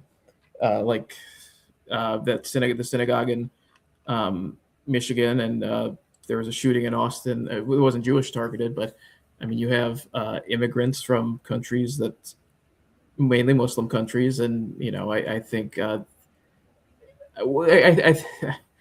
I think the big Orthodox community aside, I mean, the big antipathy a reason there is a lot of antipathy towards Jews on the right is because you see a lot of these judges who are blocking Trump, they're Jewish. You see a lot of and the lawyers too. I mean, you see But it doesn't really it's make sense, the whole thing, because they're signing their own death certificate, because many Muslims and even Mexicans and basically anybody that isn't from the West doesn't like Jewish people. It's not like the funny part is people just don't understand that. Like if you go to like Saudi Arabia or something like that, they're not very progressive on racial issues. Like if you ever read the Quran or not no, really? I mean, not really, but yeah, I mean, people like to try and make it like it's like the people of color religion, but if you read the text about what Muhammad said about black people and stuff like that, it's not a very progressive religion. There's a reason why Al Qaeda. There's a reason why they never had like a or ISIS. They don't have black leaders. You know what I mean? You know what I mean? right, They're not really so progressive on the race and stuff like that. But yeah, but back to Jews. They're the people that hate Jews the most, which I don't. I get what people are saying yeah, is because many Jews are doing it, but it's like something I don't understand is that they're signing their own death certificate, which maybe it's a question is like, is Israel doing this on purpose because they want Jews create anti-Semitism to get Jews to go into Israel. You know what I mean? But one thing Yeah, that like makes one thing that's boost their confusing, numbers. right? But one thing is confusing is because with America, if the more this is like suicide if they do this with America, because the more then they're going to lose their support because once America stops Right. supporting Israel, they so I mean do what how would you respond to Jews saying that? Would you say that the Israelis just don't understand that, or they understand that, or I mean, it's I'm not. Let me. I got to think. Like, what's their goal? And yeah, I mean, it's. I think they are shooting themselves in the foot by basically being the immigration attorneys and like judges who strike well, down Trump's those immigration immigration things. attorneys are they even? I mean, I'm trying to be fair because people are not Right. really fair on this situation. Those people are usually like for two-state solutions, right? I think ADL used to be. Was ADL pro a two-state solution or not really? Let me check. Do you know if I'm not ADL sure about that. Yeah, like I don't know what their what they used to is or what they do or did say. I mean, it's ADL pro a two-state solution? I mean, yeah. it's a very complicated thing that like people are saying. Do you believe that IDF trains ICE agents? Because people saying like I Jews are bringing in immigrants to our country, yet they say they're also supporting ICE. You ever heard of that thing? Or Yeah, I mean, on the left, they do compare ICE to the IDF, and no, they say the I IDF mean, trains them. The IDF trains them. yeah, I mean, I know that certain I don't know if the IDF actually does. I know like certain police departments have like I don't know if it's ex IDF people or consultants and like did some training. So I think that's kind of where that But you came know what my from. response to this? This is good for the IDF. I'm happy they trained the ICE agents. You know what I mean? But yeah, Yeah, no, no. I mean, I yeah. support By ICE. the I way, support what they're doing. yeah, so the ADLs explicitly prefer a two-state solution. Okay, so yeah, Okay, this so actually this is the my problem with the whole the whole Jewish question thing. And being honest with you, is that it's a very nuanced type thing. You can't just people try to make it like it's like something like simple. It's a very nuanced. It's a very what I mean. It's a very complicated type thing. Some stuff are true, some stuff, and even stuff that are true. It's a very deep layer to the Jewish question. Do you agree with me or no? Or yeah, no, I think it is, and yeah, I mean, I'm sorry for like putting you you into said, this situation. I hope I'm not making you uncomfortable here. no, Or, it's fine. I mean, it's yeah. I mean, like I said, I mean, I think most non-Orthodox, I think Jews would, like we were saying before, like without something like Israel, where you have pretty much everyone's Jewish, so they're, when they have kids, so they have Jewish kids, or these Orthodox communities like Lakewood. I mean, I think, yeah, I mean, I mean, basically the two countries that have any kind of Jewish population are America and Israel. I mean, there's some in France and England or wherever, but Argentina, but they're basically those are the two. Yeah. Like 90% of the world's Jews are either in America or Israel. So, in America, so if you didn't have, if America were the only country that had like a Jewish population, let's say there was no Israel, let's say they all came here, just thought exercise, within a few generations, I think they would just intermarry with the general population, just kind of like right. other ethnic groups have. Like I mean, there really isn't that strong of a German community as Germans. It's just like, well, people am a quarter German or whatever. It's like basically they're American. So, or like is there a strong Dutch community in America? No, but people have Dutch ancestry. So it and like Italians going that way, and Well, I mean, I Irish think seems Italian. strong, but Don't they it's yeah. also? Isn't Italian kind of? Do you have like a right to return for other Italian people? If I'm not wrong. They do, yeah. They I think the problem with the whole Jewish question as well is that you compare Jews to white people are the most persecuted people out there. But if you compare them to like black people, stuff like that, it gets to be more. You get what I mean? Compare them to Muslim. Like people like say, why don't white people have their own ethno states? But they don't like really compare it to but they don't realize that like there's many Muslim ethnic states, but they only care. Do you get what I mean or no? Why don't you think they yeah, care and about? I think like I mean it's sort of like you know uh and in Europe it's not it's there aren't as many Jews, so it's like you can't blame this like in America the people who are trying to let immigrants in from Muslim countries, it is disproportionately Jewish. But in Europe, there aren't that many Jews, but it's still going on there. I mean, it's like a leftist thing that like, well, why do we need Belgium? Why do we need these Moroccans here? Or like England, why do we need these Pakistanis here? I mean, it's Right. they I mean, should it's also Europe should unfair be able to because like enforce their borders. it's also like a little bit unfair because it's like isn't Judaism more like if you go to Israel, they're Jewish, but they're not white Jews. There are many mixtures of Jews there. I think they even had like those Ethiopian Jews. They tried to give them like birth control without them knowing. You know about this? Right. Yeah, Right, they did. right. And So it's a little yeah, complicated. Okay.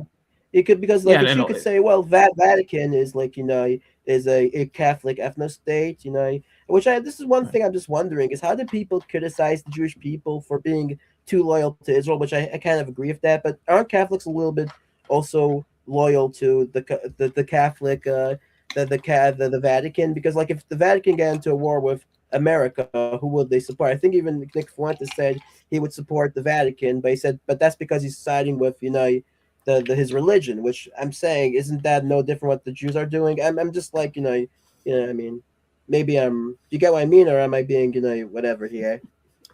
No, I mean I mean the Vatican's a little different because it's just like tiny. It's like got no Yeah, very small but still, they're permanent a different population. But yeah, country, and he would support right. the Vatican over America. If their biggest problem is they have dual loyalty, but he also has dual loyalty. If that makes sense, do you get what I Right, they're mean? given I mean if there was another Mexican American war, the Mexicans here like I don't.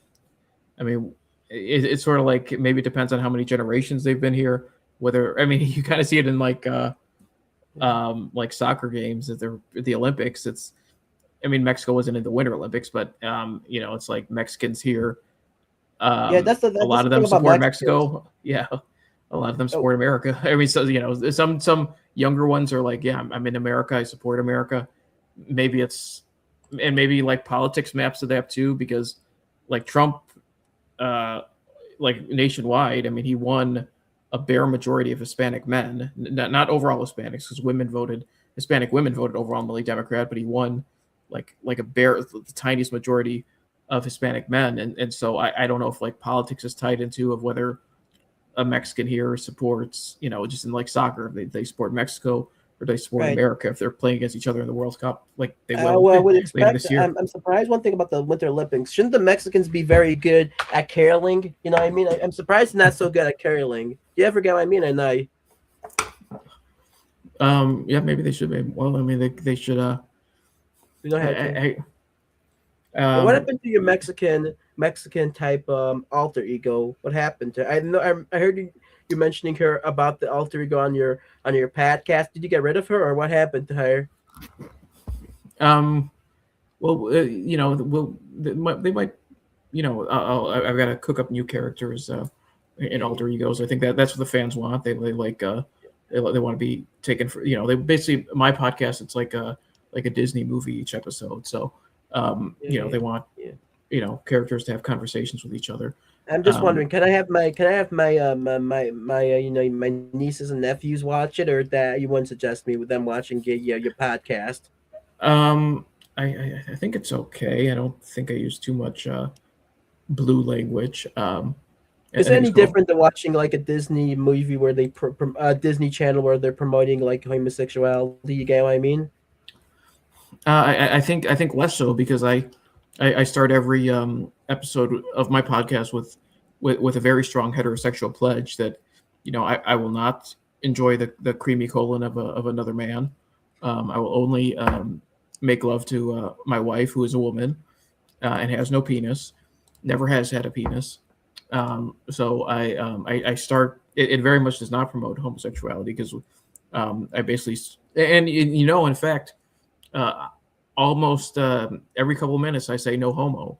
So that's because of whatever I say just to clear up any confusion. So they're really we're not like the Disney Channel promoting the LGBT agenda, um, but um, Yeah. I remember like what's funny um, That's the thing so about the Israel, homosexual. Yeah, sorry. That's the thing like about the. Sorry. Yeah, I was continue. gonna say, like, Israel doesn't have gay marriage, but they found out, like, gays in Israel found out what I thought was the most like Talmudic workaround, where they, like, during COVID, I'm not sure if they still have it, but like the state of Utah allowed for Zoom weddings, and but you didn't have to have any connection to Utah, and so Israeli gay couples would like get Utah marriage licenses, do a marriage in Utah, and then Israel they recognize foreign gay marriages, but even though they don't have their own gay marriages, so like they were Yeah. just Why do uh, they recognize foreign game? I'm not going to get into it. It's a very uh, weird thing, you know. They need to uh, have Alan yeah, Dershowitz as their DA. You know, they would get yeah. higher. I like Iron. Do you like Alan Dershowitz? Not really. Um, he, he sometimes says things that are unintentionally funny that I enjoy. I mean, Do you believe he's I don't actually a really. creep or not? Or do you? I mean, it's not no crime to be a lawyer for Epstein. I mean, if he's a lawyer for Epstein, what's the problem? I mean, like I mean, he would take it he for that money. claims that he claims the massages he got, the women were legal age, and he kept his underwear on. So I've seen no evidence to contradict that. So Yeah. I mean, I think he's a big fan of you. I think I showed you a video of him reading a book about you, and he said, I mean, thinking about you, and he said he wished he was as good of a Jewish lawyer as you were. So, yeah, that's funny I think enough. so. Yeah, he's Yeah, I'm not like I don't even. I mean, I don't know if anyone in the. I mean, people know him for being a part of OJ Simpson's legal team, but I don't even know like what his legal scholarship has been, like what his I think what.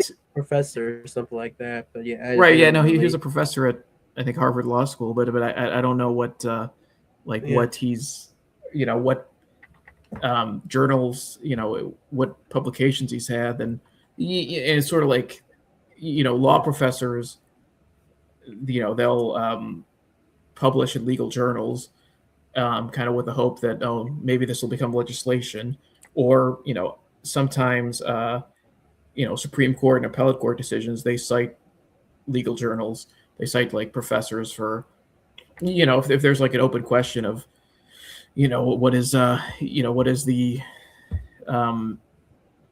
the Civil Rights Act say or something about transgenders, whether they're protected, yeah. But by the where way, with transgenders and with gay people, if they weren't trying to push on children, they would have actually won because most people don't care about what people do in their private lives. But yeah, because they and that they actually, like, what should have been the best thing to ever happen to them was Trump winning in 2016, because that was right after the Supreme Court decision in 2015 that legalized gay marriage. So you could have had that be like a big at the time, and I mean it became afterwards because of their own fault, but because the communities like the LGBTs are so retarded. Like if they had realized how good they had it, they elect a Republican was elected right after that decision who didn't care about it. Like he cared about immigration, he cared about tariffs, he cared about promoting himself. Um, not wrongly, but I mean for doing good things, but he did not care about like gay marriage. He was fine with it. And so they had that was like a great thing they had during Trump's presidency, the first one.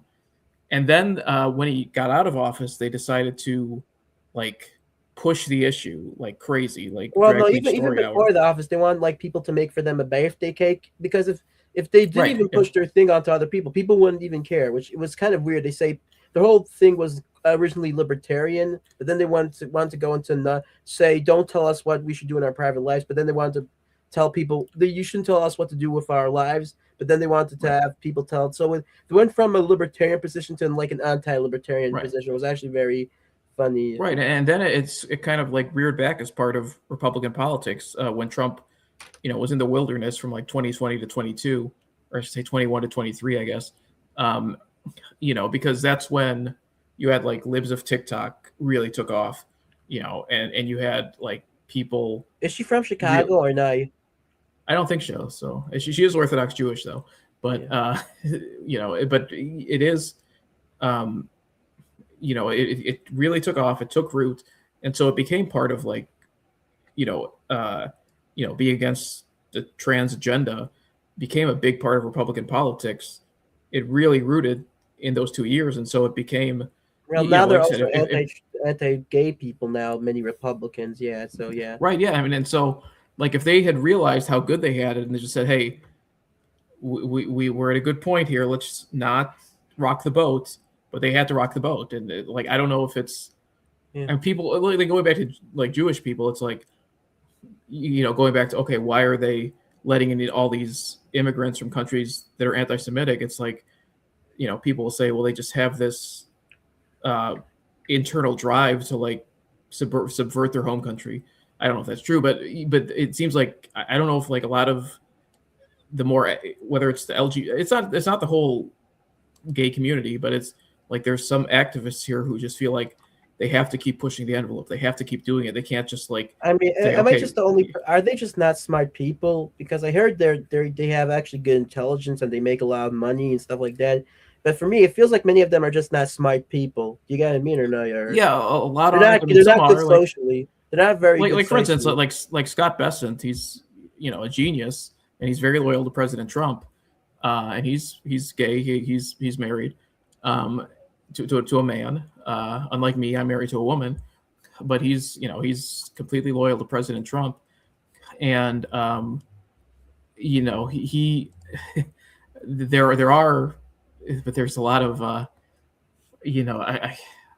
I think maybe it's part of like okay, this whole NGO ecosystem, and a lot of it's funded by Jewish billionaires for and Yeah, not just Jewish billionaires like the Ford this is the whole Foundation, problem. like This is the whole problem with the Lakewood thing is like these Jewish billionaires. If they like, if the Lakewood thing, you like, if Israel would be defunded, you could just get the Jewish billionaires to pay for it, right? But if the Lakewood thing, you wouldn't be able to get the Jewish billionaires to pay for it because they don't really like them. So it's sort of like a, you know right. what I mean? Yeah, sort of like, I mean, I think they could probably still survive. I mean, he showed that they had like that Salah, Bika, all these programs, so they're maybe smart enough to survive, but I don't know if they would be able to like Israel, Right. So I mean, I think like part of it is, you have these NGOs that need to justify their funding, so they like, okay, we have to keep pushing these things. We have to, like Planned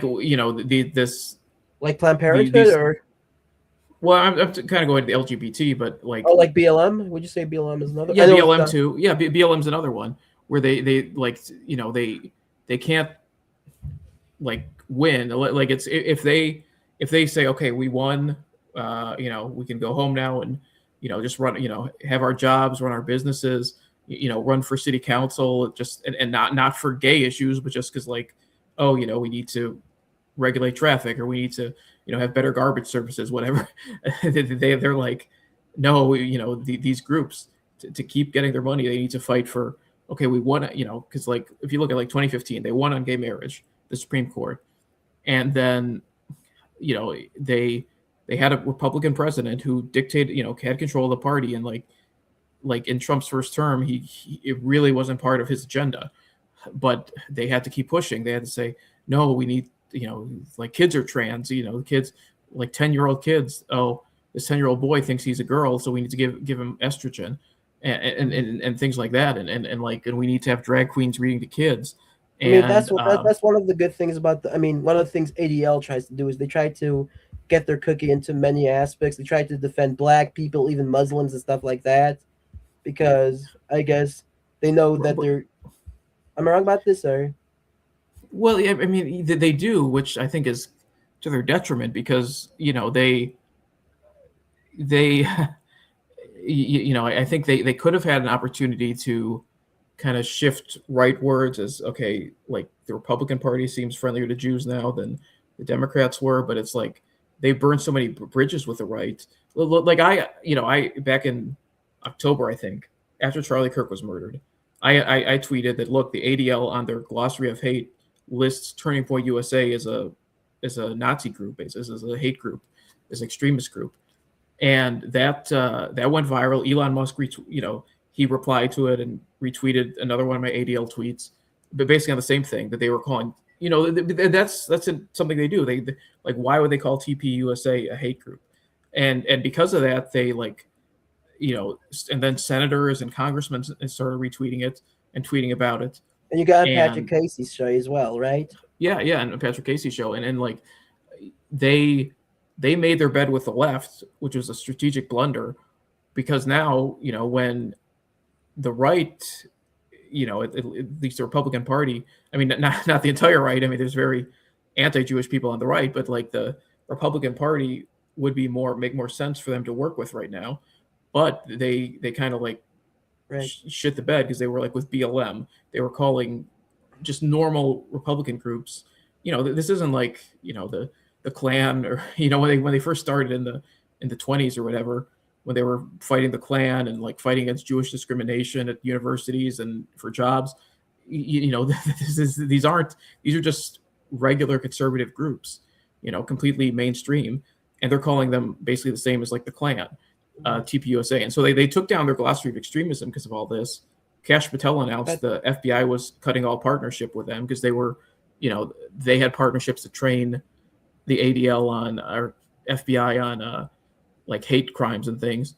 And even after January 6th, they ran a snitch line. I mean, where basically it was like, if you recognize any of these people on January 6th, let us know. We'll turn it over to the FBI. Yeah. Which had nothing to do with. Aren't they continuing to work with the Trump administration now, though? Because I think they're like suing Harvard or something like that. Am I wrong about this? Or I don't really.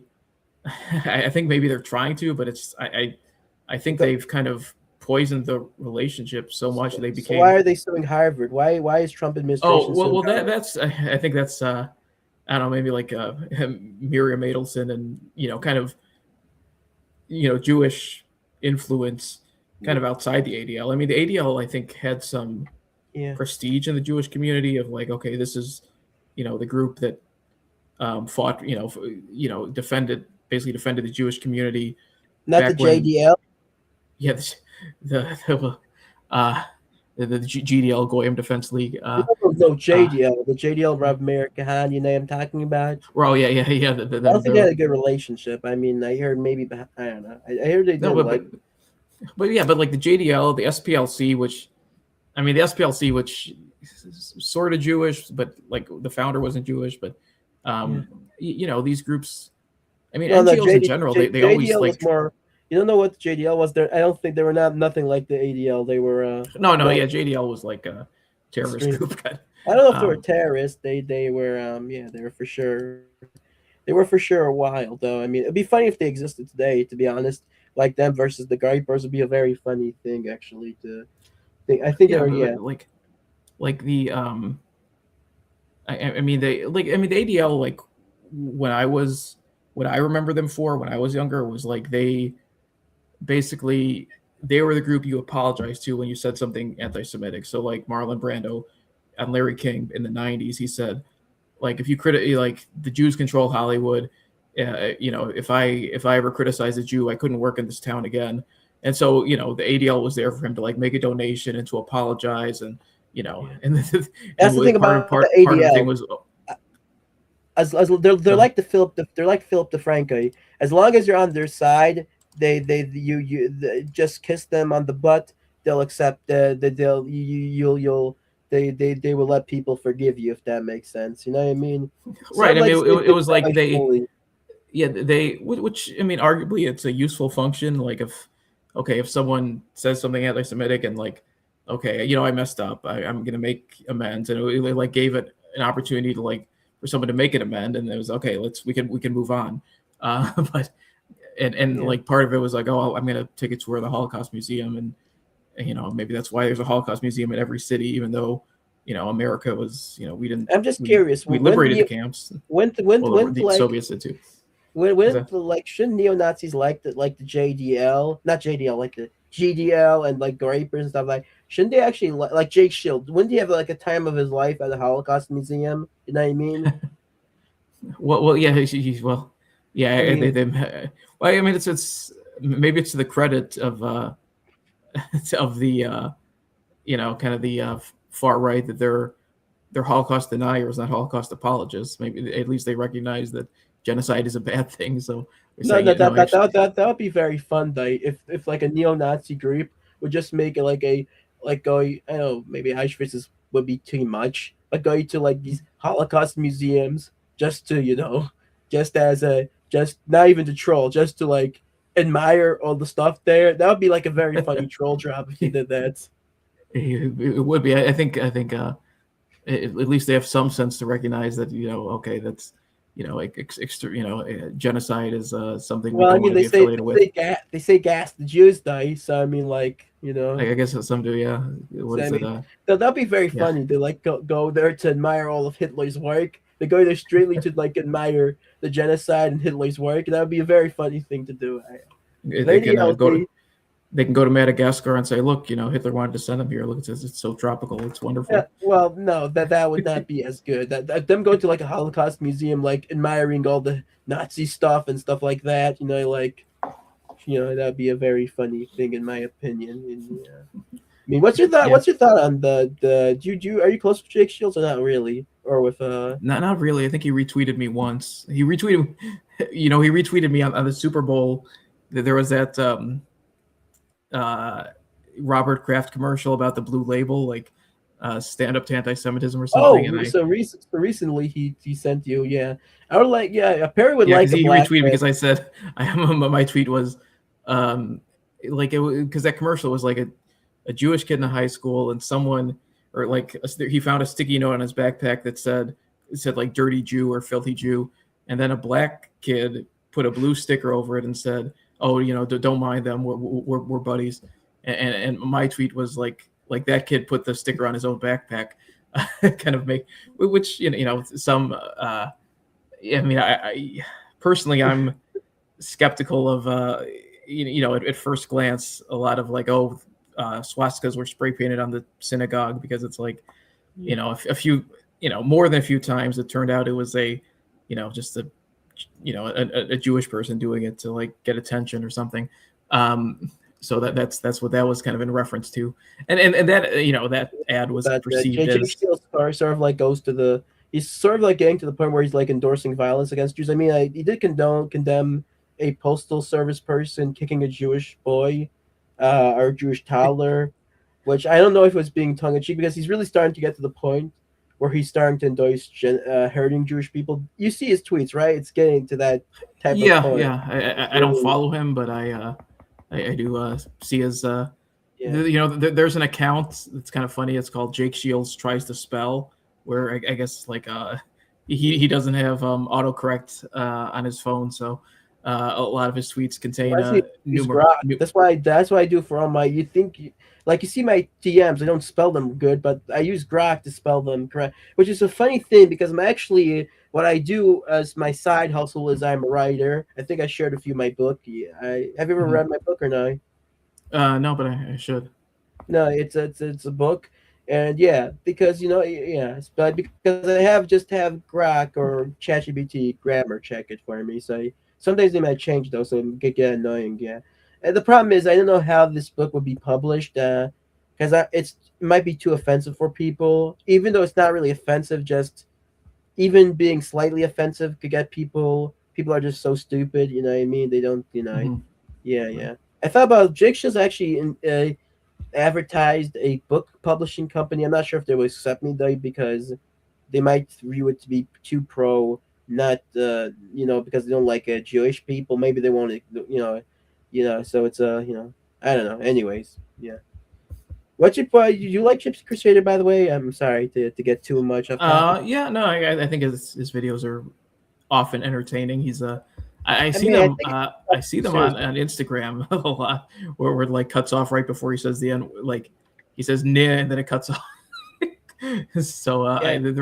they're often very entertaining. I think he's uh I think you just take him for the entertainment value. I Well, don't. the problem is he takes it too seriously. Like if he takes it very seriously, if somebody calls him out, he starts to go crazy. Like he starts to like when people say because he's gypsy. Gypsies are not really white. If you really like sure they call them the N words of Europe. You know what I mean? They're the people that scam Yeah. people, stuff like that. And he's also half Mexican.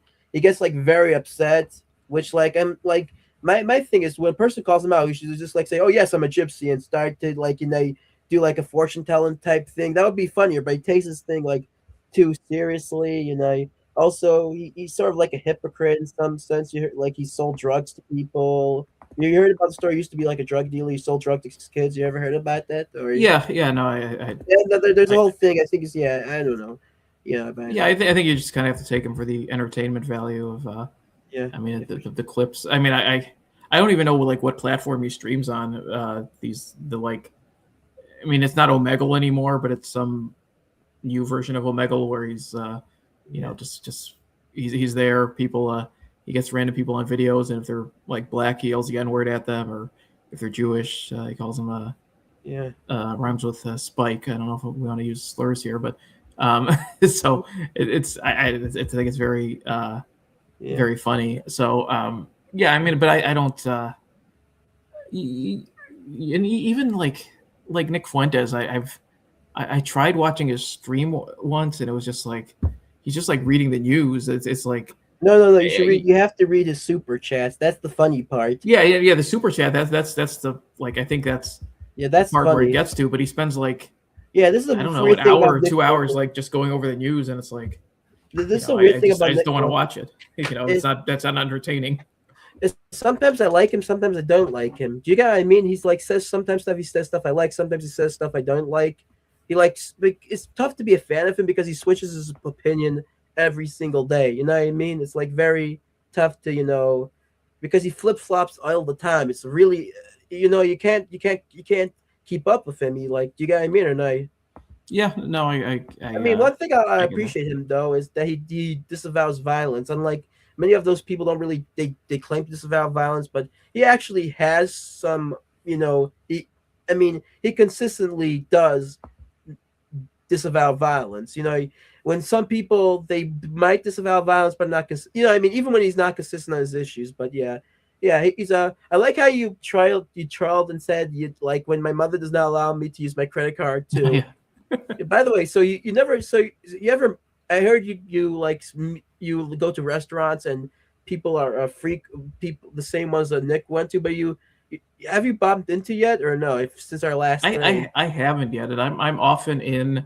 He lives in a suburb called Berwyn, which is about half Mexican, and but like we live like 15 minutes from each other. I'm in the city of Chicago, but he's like we live on basically on the same street, 15 minutes away, and but I know I haven't. I mean I know he does go to some hot dog places and Italian beef places that I go to, but I haven't But what run do they into think him about him? yet. What do they think about him at those places? Do they like him I or I haven't asked them. I mean, I think probably like a year or two ago, people would say like I don't know who that is. Now I think his clips have gone. They yeah, often, especially the reacting to super chats and like just I mean, like once in a while, he's just got a funny clip. They video does very short video so how do you know is he kind of goes to the the places? If people don't, how do you know he goes to the places? He's a from we're in a group chat together, Pry the Dolls group chat. So he sometimes will talk about, I just got a hot dog from here. So Oh, he likes the um, accent. So he's not very, I guess, yeah. He's not the most I mean, socially person out there. He's not. I don't think you could yeah, really be a I mean, leader. I'll maybe one day I'll see him. I mean, there's like a hot dog place, not. It's kind of far from where he is. It's kind of like a trek to like get to the place. It's Yeah. called Gene and Jude's in River Grove. Um, but it's Has Walter ever saw him or no? no, I don't think he has. By the way, did he Well, win what exactly is this election still going on or not no, so really? so the primary was Tuesday in Illinois. And he lost. Walter uh, got about I think 48% of the vote, and his opponent Diane Harris got 52%. Walter Ah, got like a quarter million votes. uh, She got I think 270, and so but the interesting thing was so in that election neither of them spent any money. Like both had basically like zero budgets, and so most people. I mean, I did my part to promote him. and I'm sure he got some votes because of that. But most people going in, they just saw two names on the ballot: Walter Adamczyk and Diane Harris. Now, if you look at the results, the county, Illinois has 102 counties. If you look at the results, Walter won, maybe like 15 counties, all in Northeast Illinois, like Cook County, where Chicago is, and the surrounding counties about like 2 layers. And Like the Polish community one? yeah, well, I think that's what it was. It was just like he won, and Diane Harris won the entire rest of the state. And now 70% of Illinois lives in the counties that Walter won, and only 30% lives in the counties that Diane won. But the problem is, like, I think the Republican vote has kind of become very shifted downstate, like outside the Chicago area, which it makes it tough for Republicans. I mean, Republicans are already in a tough spot winning statewide in Illinois, but I think that the more it shifts outside the population center, the worse it is. Because, like I said, the counties Walter won have 70% of the population of Illinois, but just the Republican vote ended up, because she won, she swept downstate, and she didn't win anything. She's from Will County, which is where Joliet is, just south of Cook County. Walter won that. Walter won her home county, and initially it looked like he was up, but then because Cook County came in early, but then as the other counties came in, they kind of ate away at the lead, and then finally she overtook him, and then she stayed on top. End up winning by like 25,000 votes. Did you tweet anything about him, the election being stolen, like the whole Trump thing? Like it just all of a sudden, that would be a good meme. I didn't tweet it. What I did tweet, maybe I'll retweet it so it'll be on the top of my timeline. Let me see. So let me just pull it up, and I'll retweet it so it's on top of my timeline. You can see it. Yeah. So yeah, like if you look at the map, like I'm looking at it right now. So 1, 2, 3, 4, 5, 6, 7, 8, 9, 10, 11. So like 12 counties. Like it's the top of my feed right now. It says once you get out of the Chicago TV market, the rest of Illinois is basically a giant sundown town for Polish people. Because yeah, if you look at it, like Walter won, the Chicago TV market area, the Chicago land, extended Chicago land. Where again 70% of Illinois lives, but then Diane won the rest, and she well, did it also help that she's a black lady? Did that also help, you think? She was black, she's a black lady. Well, it helped. Well, one, that she was a black lady did help with, but the thing is, like, Walter won like the Chicago area, so the areas she won were kind of like rural white areas. What I think helped her was her name was Diane Harris. It wasn't something like Kamala Harris, where it was obviously black. She just had like a normal American name, Diane Harris. You didn't know if she was black or white. And so I think for the counties Walter lost, which again, it's only 30% of Illinois' population, but a majority of the Republican primary voters, I think they saw an ethnic name versus like a regular name, an American name, and they voted for the American name, whereas in the areas Walter won, and it does, someone did post like, oh, this is just a map of the Polish population, because like it does map kind of exactly to where the Polish people in Illinois live, but it's kind of like, and there was there was a Polish guy running for governor. It's a similar thing happened. His name was Ted Dabrowski. He came in second for the governor's race. The winner was Darren Bailey, and it was kind of a very similar map where Ted Dabrowski won Northeast Illinois, the Chicago area, and Darren Bailey won the rest of the state. And Darren Bailey with the rest of the state had enough to win the gubernatorial primary. So I mean, it does. There may be a divide in the Illinois Republican. The Illinois Republican. Voter base, electorate. It seems like it's made up of two groups, like rural whites and then ethnics in the Chicagoland area, like Polish and other largely Eastern Europeans, which there are a lot in the Chicago area. And it seems like the rural whites in both the governor's race and the Secretary of State's race outvoted the Chicagoland ethnics, the urban ethnics. So so that's what happened with Walter, and so he lost. It was like he got 47, 48%, something like that. Um, but yeah, if you look at the map, it's um, it's um, it's an interesting divide. Oh, I see that Fishback tweet. Why should I pay my lawyer if he Right, right, lost? right. Well, yeah. I actually want you to comment on this before we go. I'm just gonna be honest with you. I didn't think he would really win. Do you think he even would win the general election day? Because Oh, if let's Fishback? no no no no no No, no I. no no Oh no, well. your friend would he even Well, win? it would have been very difficult. So the only thing that he would have had going for him is his opponent, who's Greek, Alexis Giannoulias. He was elected state treasurer when he was like 30 years old in 2006. Then he ran for Senate for Obama seat in 2010 and lost to a Republican. And so then he was out of politics for 12 years. And then in 22, he got elected Illinois Secretary of State. So he was the incumbent. He was a Democrat. Under generally, Walter would have had no chance.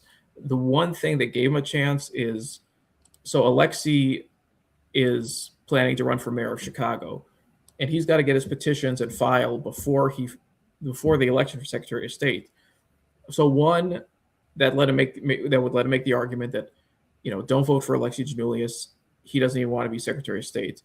Two, because he wants to run for mayor, all the other people who are thinking about running for mayor, they already started putting stories, feeding stories to reporters about, his. There was like a donor that had mafia ties, and like something with his. I got to preview my bald head there. Something of. Things about like CDLs to illegal immigrants and like crashes caused by it. So he could have perhaps, plus, having some online presence, which, I've helped him with. I don't know if that would really help though. Well, with that, but what could have helped him was other Chicago mayoral candidates attacking Alexei and putting a lot of negative information on him. Like I said, it probably wouldn't have gotten him to Walter to 50%. But like 4 years ago, all the statewide Republicans lost to the Democrats, and it was all like pretty much 55-45. Maybe it could have got him to 52-48 with just the negative stories coming from the other mayoral candidates who would want him to, some of them would, hey, if he loses for Secretary of State, then he's not going to win for mayor. But so that's kind of why it was an opportunity, with. I mean, I don't think like with Diane. I mean, Diane Harris's opponent, she's just like a perennial candidate. So she's run for like office at least 10 times. She's run for like Congress, state Senate, state rep, Joliet alderman, Joliet mayor. The only thing she's won for is the Joliet Junior College Board of Trustees. So I don't think she has any shot of this. I think, yeah, I mean, like it would have been difficult. I mean, it would have been fundraising would have been, especially because the other thing is Alexei has like 10 million in the bank, so it would have been a difficulty. But the only kind of flicker of hope it would have been the fact that, like I said, you have other people who want to run for mayor of Chicago would be planning stories against him and finding ways to get negative hits on him. So yeah, that's the only thing that kind of maybe would have given him a chance. But I mean he knew it was a tall order, and he from the beginning he kind of said like, I'm not going to spend any of my own money on this race, like in the primary. So I mean, for a first time candidate, I mean he's run before and he's been elected twice as the Republican committeeman of the 29th Ward. But for a first-time statewide candidate, I mean, he did, I think, he did okay, pretty well. But I mean, he got 250,000 votes. So Yeah, yeah. And one thing, when are you gonna run for governor of Illinois? That would be a very funny thing. You Governor, may. well, maybe I'll if I want to run for mayor of Chicago, I have to start getting signatures towards the end of July. I got to see if I can if maybe I'll talk to some rich people I know through X and see if they'd be willing to fund me. But Yeah, I mean, the thing with governor, so I mean, Pritzker. Well, it's interesting. Like, we're talking about how kind of anti-Jewish a lot of elements of the Democratic Party are now. yeah, I think with Pritzker, it's not just he wants. It's pretty well known he wants to run for president in 28. Um, I don't think just being Jewish is what would hurt him, but the fact that he's a former APAC board member oh yeah, and has a that would be history. fun. Yeah, that Yeah, that it has that a would be history. fun. Yeah, yeah. I Yeah, mean, and but you, but like even, but just for the memes, that would be very funny for you to run for, even just for the memes. If you, do you get what I mean or yeah. not? I mean, it's something either mayor or governor, we'll see.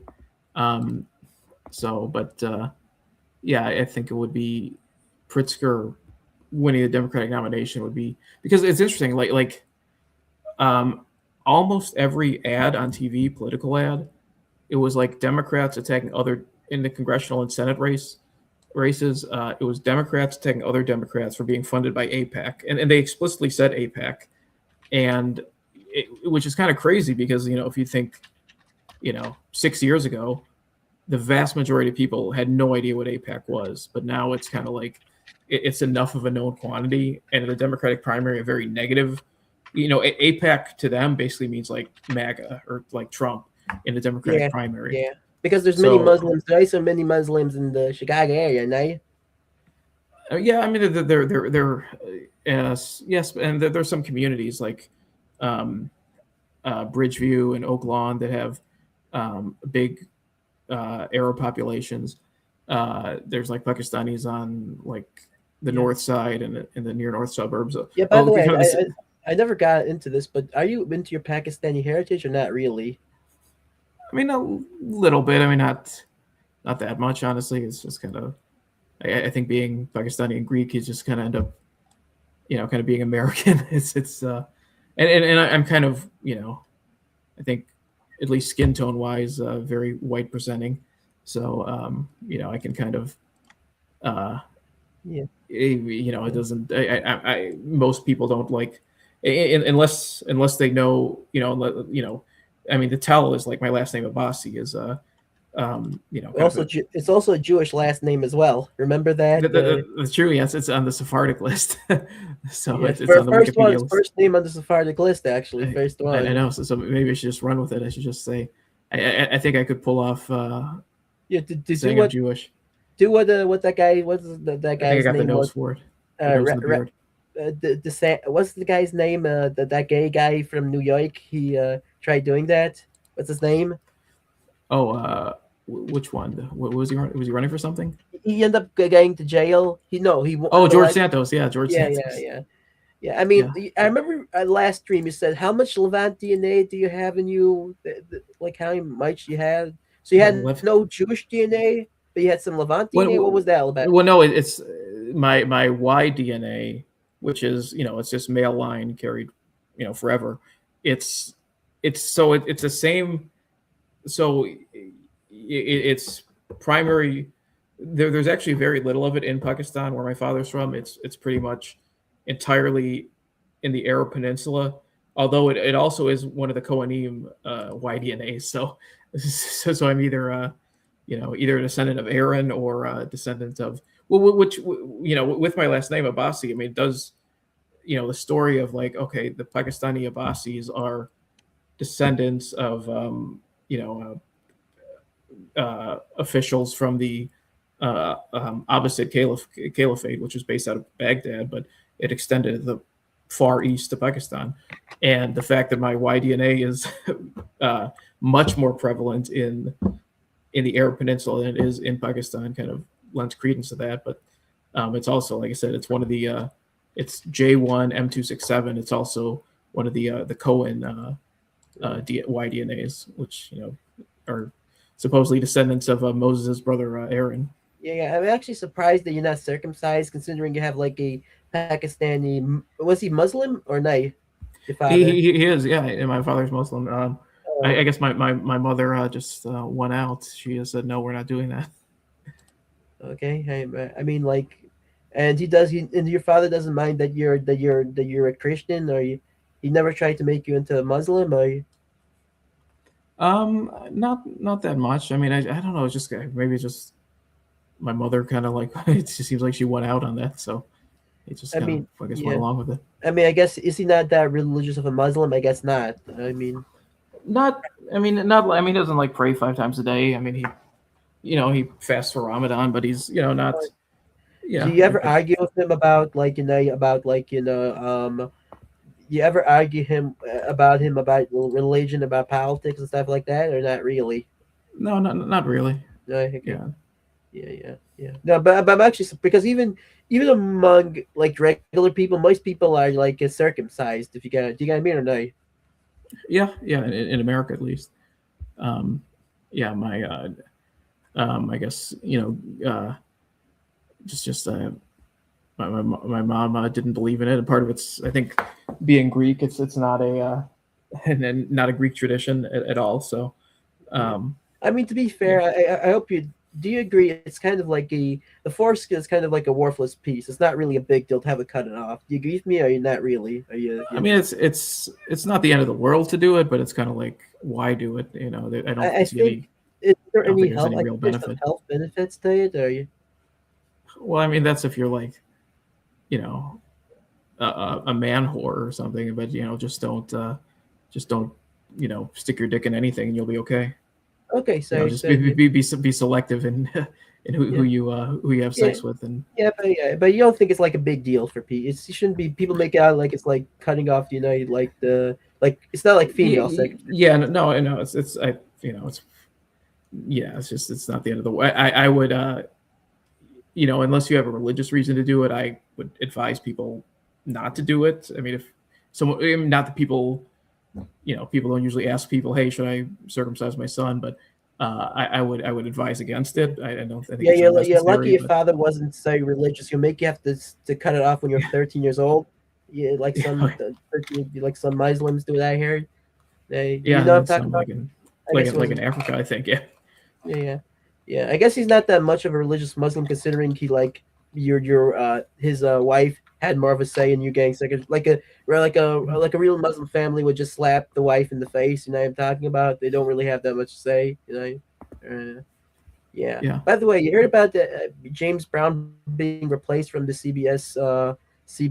What do they call it again? You ever watch football, No, by the way, or not really? yeah, I do. Yeah, The from Bears did the very but I well guess last mostly year. watch Fox because the Bears usually are on Fox, not really on CBS. So you never really see the Right. CBS.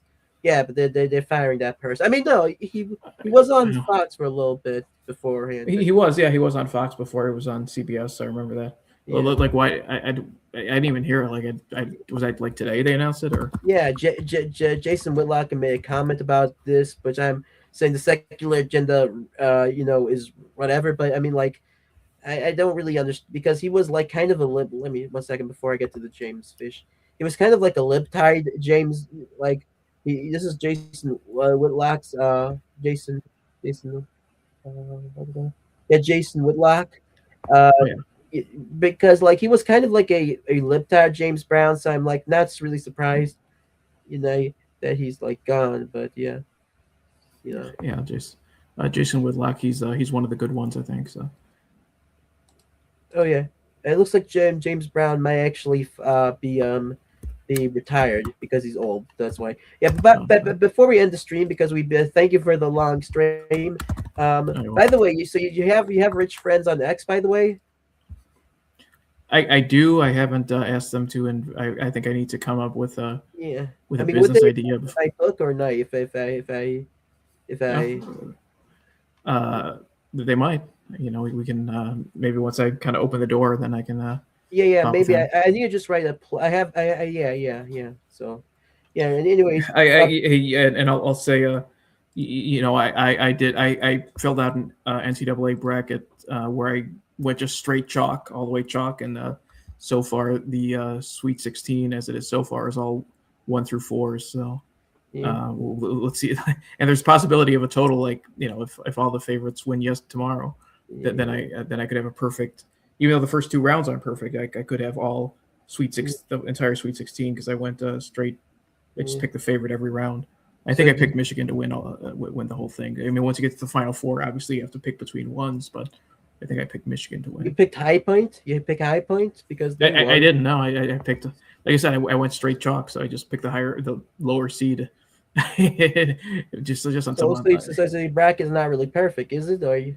no, it's not perfect, but my Sweet 16. Oh no, actually, never mind. Texas won. I missed that. So I guess Texas beat Gonzaga. So I guess it's not all. Yeah, There is yeah, an upset in the Sweet 16. My yeah, mistake.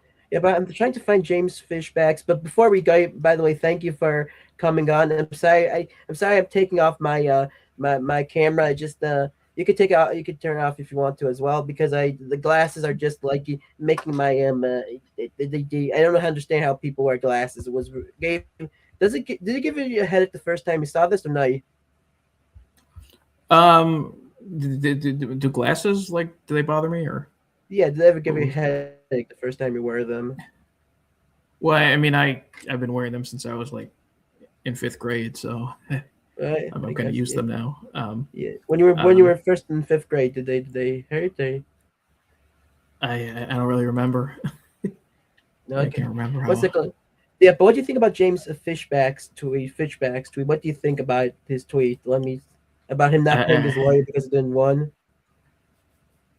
well, You heard I about think this? he's. I did. Yeah, he said, well, the lawyer lost. I mean, that's kind of not. Because a lot. I mean, so a lot of times I'll tell clients up front, you know, that I can do this case for you. It'll cost this much, whether it's hourly or just like like $5,000 or whatever. But I'll tell them, like, I'll be straight up that, it doesn't look like you can win this. I'll say, like, we can try to. I mean, it's up to them eventually, but I can try to settle it and get you the best outcome possible. Or if you want to take it out to trial, if you want to take it all the way, take it to the judge, whether a jury or a judge decide, we can do that. But like I tell them up front, like, what their odd, just in my estimation, what my odds of winning are. And I'll say, like, this is what I get paid. And I tell them, like, I get paid regardless of outcome. And just so they can, if I'm telling them it doesn't look that good and that they still want to go forward, then okay, you got to pay me to do it. I'll do it. But and sometimes they get talked. Sometimes I, talk them out of it, and they say, okay, you know what, I don't think it's not worth filing this suit.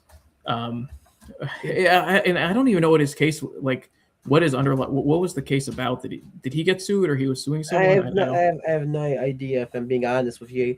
I mean, I thought I was confused because I heard according to Grok you can, but don't they have cases where this is maybe outside of Florida, like I heard lawyers for like damage suits or stuff like that. Like if you lose the case, you don't have to pay anything. I think it's like for damage. You Yeah, know what I'm talking? I have.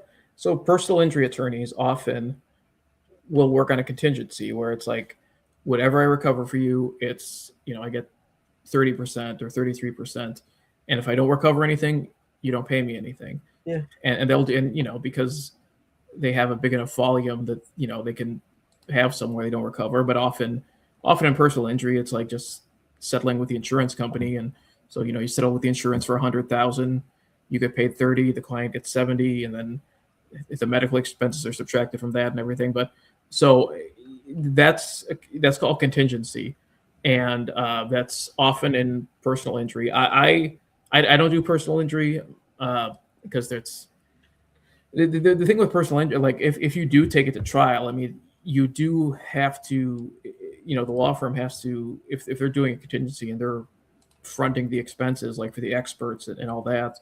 And it can get expensive, and to do depositions, you have to get a court reporter and everything. So the one thing that I do, though, where I charge a percentage, and if I don't if I don't win for them, they don't pay me, are I do property tax work where I contest the assessment from the county assessor. And my structure is, if if I, if your property taxes were going to be 50,000 and I lower it down to 30,000, then I get a percent of that, like 25, 30%. So but if I don't, excuse me, excuse me, if I'm unable to get them any reduction, then I don't charge them anything. So I mean, but that's all. Generally, it's spelled out ahead of time. You sign an agreement, representation agreement, or a retainer agreement, with the attorney, and they say, like, in his case, there would, his lawyers might say it's like 400 an hour, that we bill, and we, for, our research and writing, drafting the motions and responses, and you have to go to trial or do depositions, and there'll usually be a retainer up front. Like, it'll be, you have to pay us 20,000 up front, and then however many hours we work, we'll give you an invoice at the end of the month and say, okay, we worked 20 hours times 400 an hour, that's 8,000, and we're because the 20,000 will go into the trust account, the law firm's trust account. And then it'll be at the end of the month, we send you the invoice and say we're transferring 8,000 from that to our our business account. So that's usually spelled out. So and in his case, I'm sure it was. So it sounds like he may be judgment proof, though. So I don't know what he put up as a retainer, but it's like, well, if he's, I mean, supposedly he's like runs an investment fund. I know he was on like Fox Business before he was a gubernatorial candidate for his investment fund. So, I mean, if he's, when I say judgment proof, it means you have so little money that even if they get a judgment against you, you can't collect anything, because you can't squeeze blood from a turnip, can't get juice from a rock. It's like, if like, I mean, I'll, in like my eviction cases, I often have this where, I'll get it, get the order to kick the tenant out, I'll get the eviction order, the order of possession, and it'll be like, well, they haven't paid rent for 4 months, so you also have a judgment for $8,000. But it's like, a lot of these people, these tenants, it's like, they'll never have $8,000, in their bank account all at one time, just because they're unemployed, or they're not very, they're not good with money. So it's like, you have a judgment, but it's like, if they never have the money, you're never going to collect it. So with James, his law firm's next step would likely be to sue him for breach of contract, because he owes them that money. I would be shocked if in this case it was what's it called, like some sort of contingency. I don't even know what kind of case it is, but usually contingency, it's only like in my example, property tax appeals, or personal injury. Like if you get injured because a truck runs into your car, and so you get, like I said, you get a settlement from the insurance for $200,000, and then the lawyer will get like 30% of that. But I mean, for a case like, again, I'm not even sure what his case is. It doesn't sound like it's a personal injury case. I think he might have been the defendant, actually. So I can't imagine a situation where a defense attorney would work on contingency. It just like doesn't really make sense. So I think he'll probably get sued by his law firm for breach of contract because he didn't pay the bills. And yeah, I mean, if he, I don't know what his financial situation is, but if he, if the money he has in the bank and his real estate assets or whatever, if it's, if they get a judgment against him for, I think 150,000 is what he owes, something like that. If like he doesn't have the money personally, they can't go after his campaign account.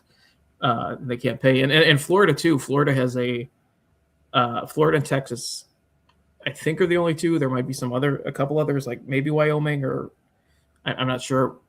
Florida and Texas, they have, which is like why O.J. Simpson moved to Florida when he got the judgments. Like your house, creditors can't touch it, like your primary residence. So even if someone has a $20 million house, and you owe Yeah, 200,000, they can't touch it. yeah, I think that's stupid. I think that should be like a new thing that people should do. I think we should even bring back safes. Like if a person owes for a person something, they should take everything he has. Because you get what I mean or not? It's like you made a contract, you're supposed to pay. You know what I mean? You get what I mean or not? Yeah, and I think they should take the shirts off people's back. If I'm being honest with you. Yeah. I maybe after I don't think he's going to win his primary, so maybe after he loses the primary, he might. I don't know if it's too much. I mean, you can file for bankruptcy. The problem is like, when you file for bankruptcy, you have to list all your assets, and if you don't, if you try to hide assets, that's considered bankruptcy fraud. So it would have to be okay. Everything he owes, everything he owns, and everything he owes.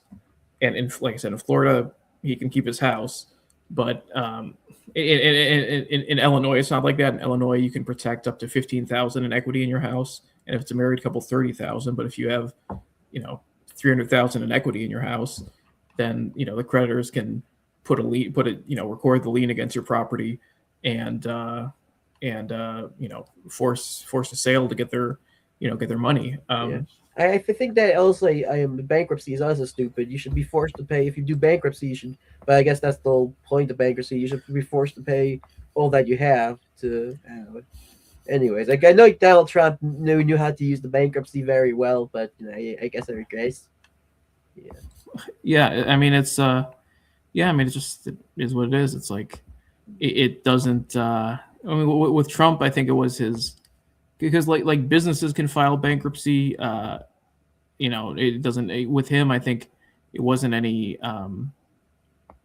He never filed personal bankruptcy, but his I think 4 of his businesses at various points filed bankruptcy, and yeah, he's just. Well, I mean, yeah, I mean he. It's true that many of his investors got like screwed from those things. Like many of his, that's why I hear liberals saying that many of his investors that weren't even rich got screwed from it because he filed for bankruptcy and therefore he didn't have to pay them any money. Is that true? Not really. Well, I'm not sure. I mean, in bankruptcy, in a business bankruptcy, the equity investors, they generally get they get wiped out. It's like, okay, if the business has $1 million in assets and it's $3 million in debt, then basically like all the debtors or all the creditors will get they'll get a third 30 cents on the dollar for what they're owed, and then the business is done. So if you invested money in the business, if you invested 50,000 in the business, then your equity's wiped out. So I mean, that's for a chapter 7. For chapter 11, sometimes there's workarounds and like GM files chapter 11, and sometimes businesses will file chapter 11, but then they'll reorganize and they'll just kind of restructure the debt, and the business will keep going, and sometimes it can thrive again. But a lot of times with the business files chapter, but if business files chapter 7, that's like, okay, it's done. We're closing up shop. Here's what we have left. And sometimes the creditors only get a couple cents on the dollar that they're owed, and well, I guess with Trump, I don't know if it was the investor so much or if it was like kind of like people who did work, like they installed carpets at the casino or something, and they got kind of shafted because they they had a bill. Yeah, they had a bill for 50,000. That sounds pretty bad. Did he actually do that? Or I'm not. I know he often would. Kind of like what Fishback is saying. Well, they didn't do the work; they shouldn't get paid.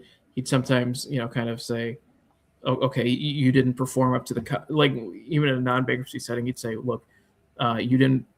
This work isn't satisfactory. I'm not going to pay you 100,000. I'm going to pay you, 60,000." And a lot of times, yeah, I mean, it's that's business. I mean, that's just kind of what it is. So, you should, that should be done. Many times I have people that don't do a satisfactory job. So yeah, By the Yeah, way, and but then so by the way, but I yeah. just want to. I'm sorry to say. Did you see my tweet I shared to you about like the Janelle Evans thing? Were you confused about it or not really? Or you knew what I was talking Which one? about? Or Let me pull it up again. Uh, how much would it cost for you to be a lawyer in that case? If I go fund me for you to be a lawyer in that case, would you do it or not really? okay, let me pull it up again. So which one was it? What about the stepfather strangling a boy and the mother putting him into like a mental hospital? I think. Uh, I mean, I kind of, I don't know. I'm trying to like avoid cases that can. I mean, is there money there? I mean, even if there is money, sometimes it's like, Even so, I'm kind of even getting, so, yeah, even if I would like get you like 100 that like how much like a make a lot well, of money, yeah, but maybe then we're talking. But um, yeah, yeah, I mean, it's yeah, I mean, we'd have to I mean, these see. I people mean, are very I toxic. They'll probably dox you and stuff like that. I don't know if you really would care because you probably deal with toxic people all the time. yeah, I mean, it's whatever. Mhm. I Yeah, think I got, I yeah, got my yeah, people who yeah, are with me, people who are against me. Is what it is. So yeah, for sure. Okay, thanks you for coming on to the stream. When's the next Perry Abbasi podcast? Is it with was it with Casey and I? Uh, I gotta. Who do we gotta record some more. I'm trying to think who. So some people have said they want to come on. I gotta how about talk to my Caleb Williams? producer. You ever get him on? I know Uh, Nick yeah, no, Nick. I'd love to get Caleb Williams. Yeah, I don't know why maybe off season. Nick Adams doesn't like Caleb Williams for some reason. It's it's a gang deal. I think maybe it's because he paints his nails and Yeah, but I uh, think he's actually pretty based. No, he yeah. like follows. I mean he's very uh after the year they had last year. I think he's very probably I'm no longer the most famous man in Chicago. I'm now the second most famous man after Caleb Williams. Yeah, for sure. Yeah, that'll be an interesting thing. Yeah. Okay. Anyways, by the way, will you ever donate to Dick Fuentes stream, or you're anti-donating to people to streamers? You think it's a very I mean I don't I haven't I don't really know if I have a question to ask him. no, but just for the joke, just like say you look very good. Can you come to my house? We could meet each other, get to know each other better, like that sort of Well, thing. if anyone listening wants to super chat him and ask if he wants to meet with me, I I I'll I, post the clip. I did that with Jaden McNeil.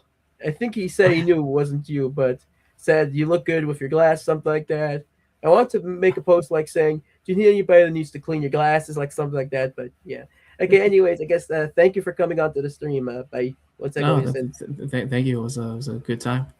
Of course.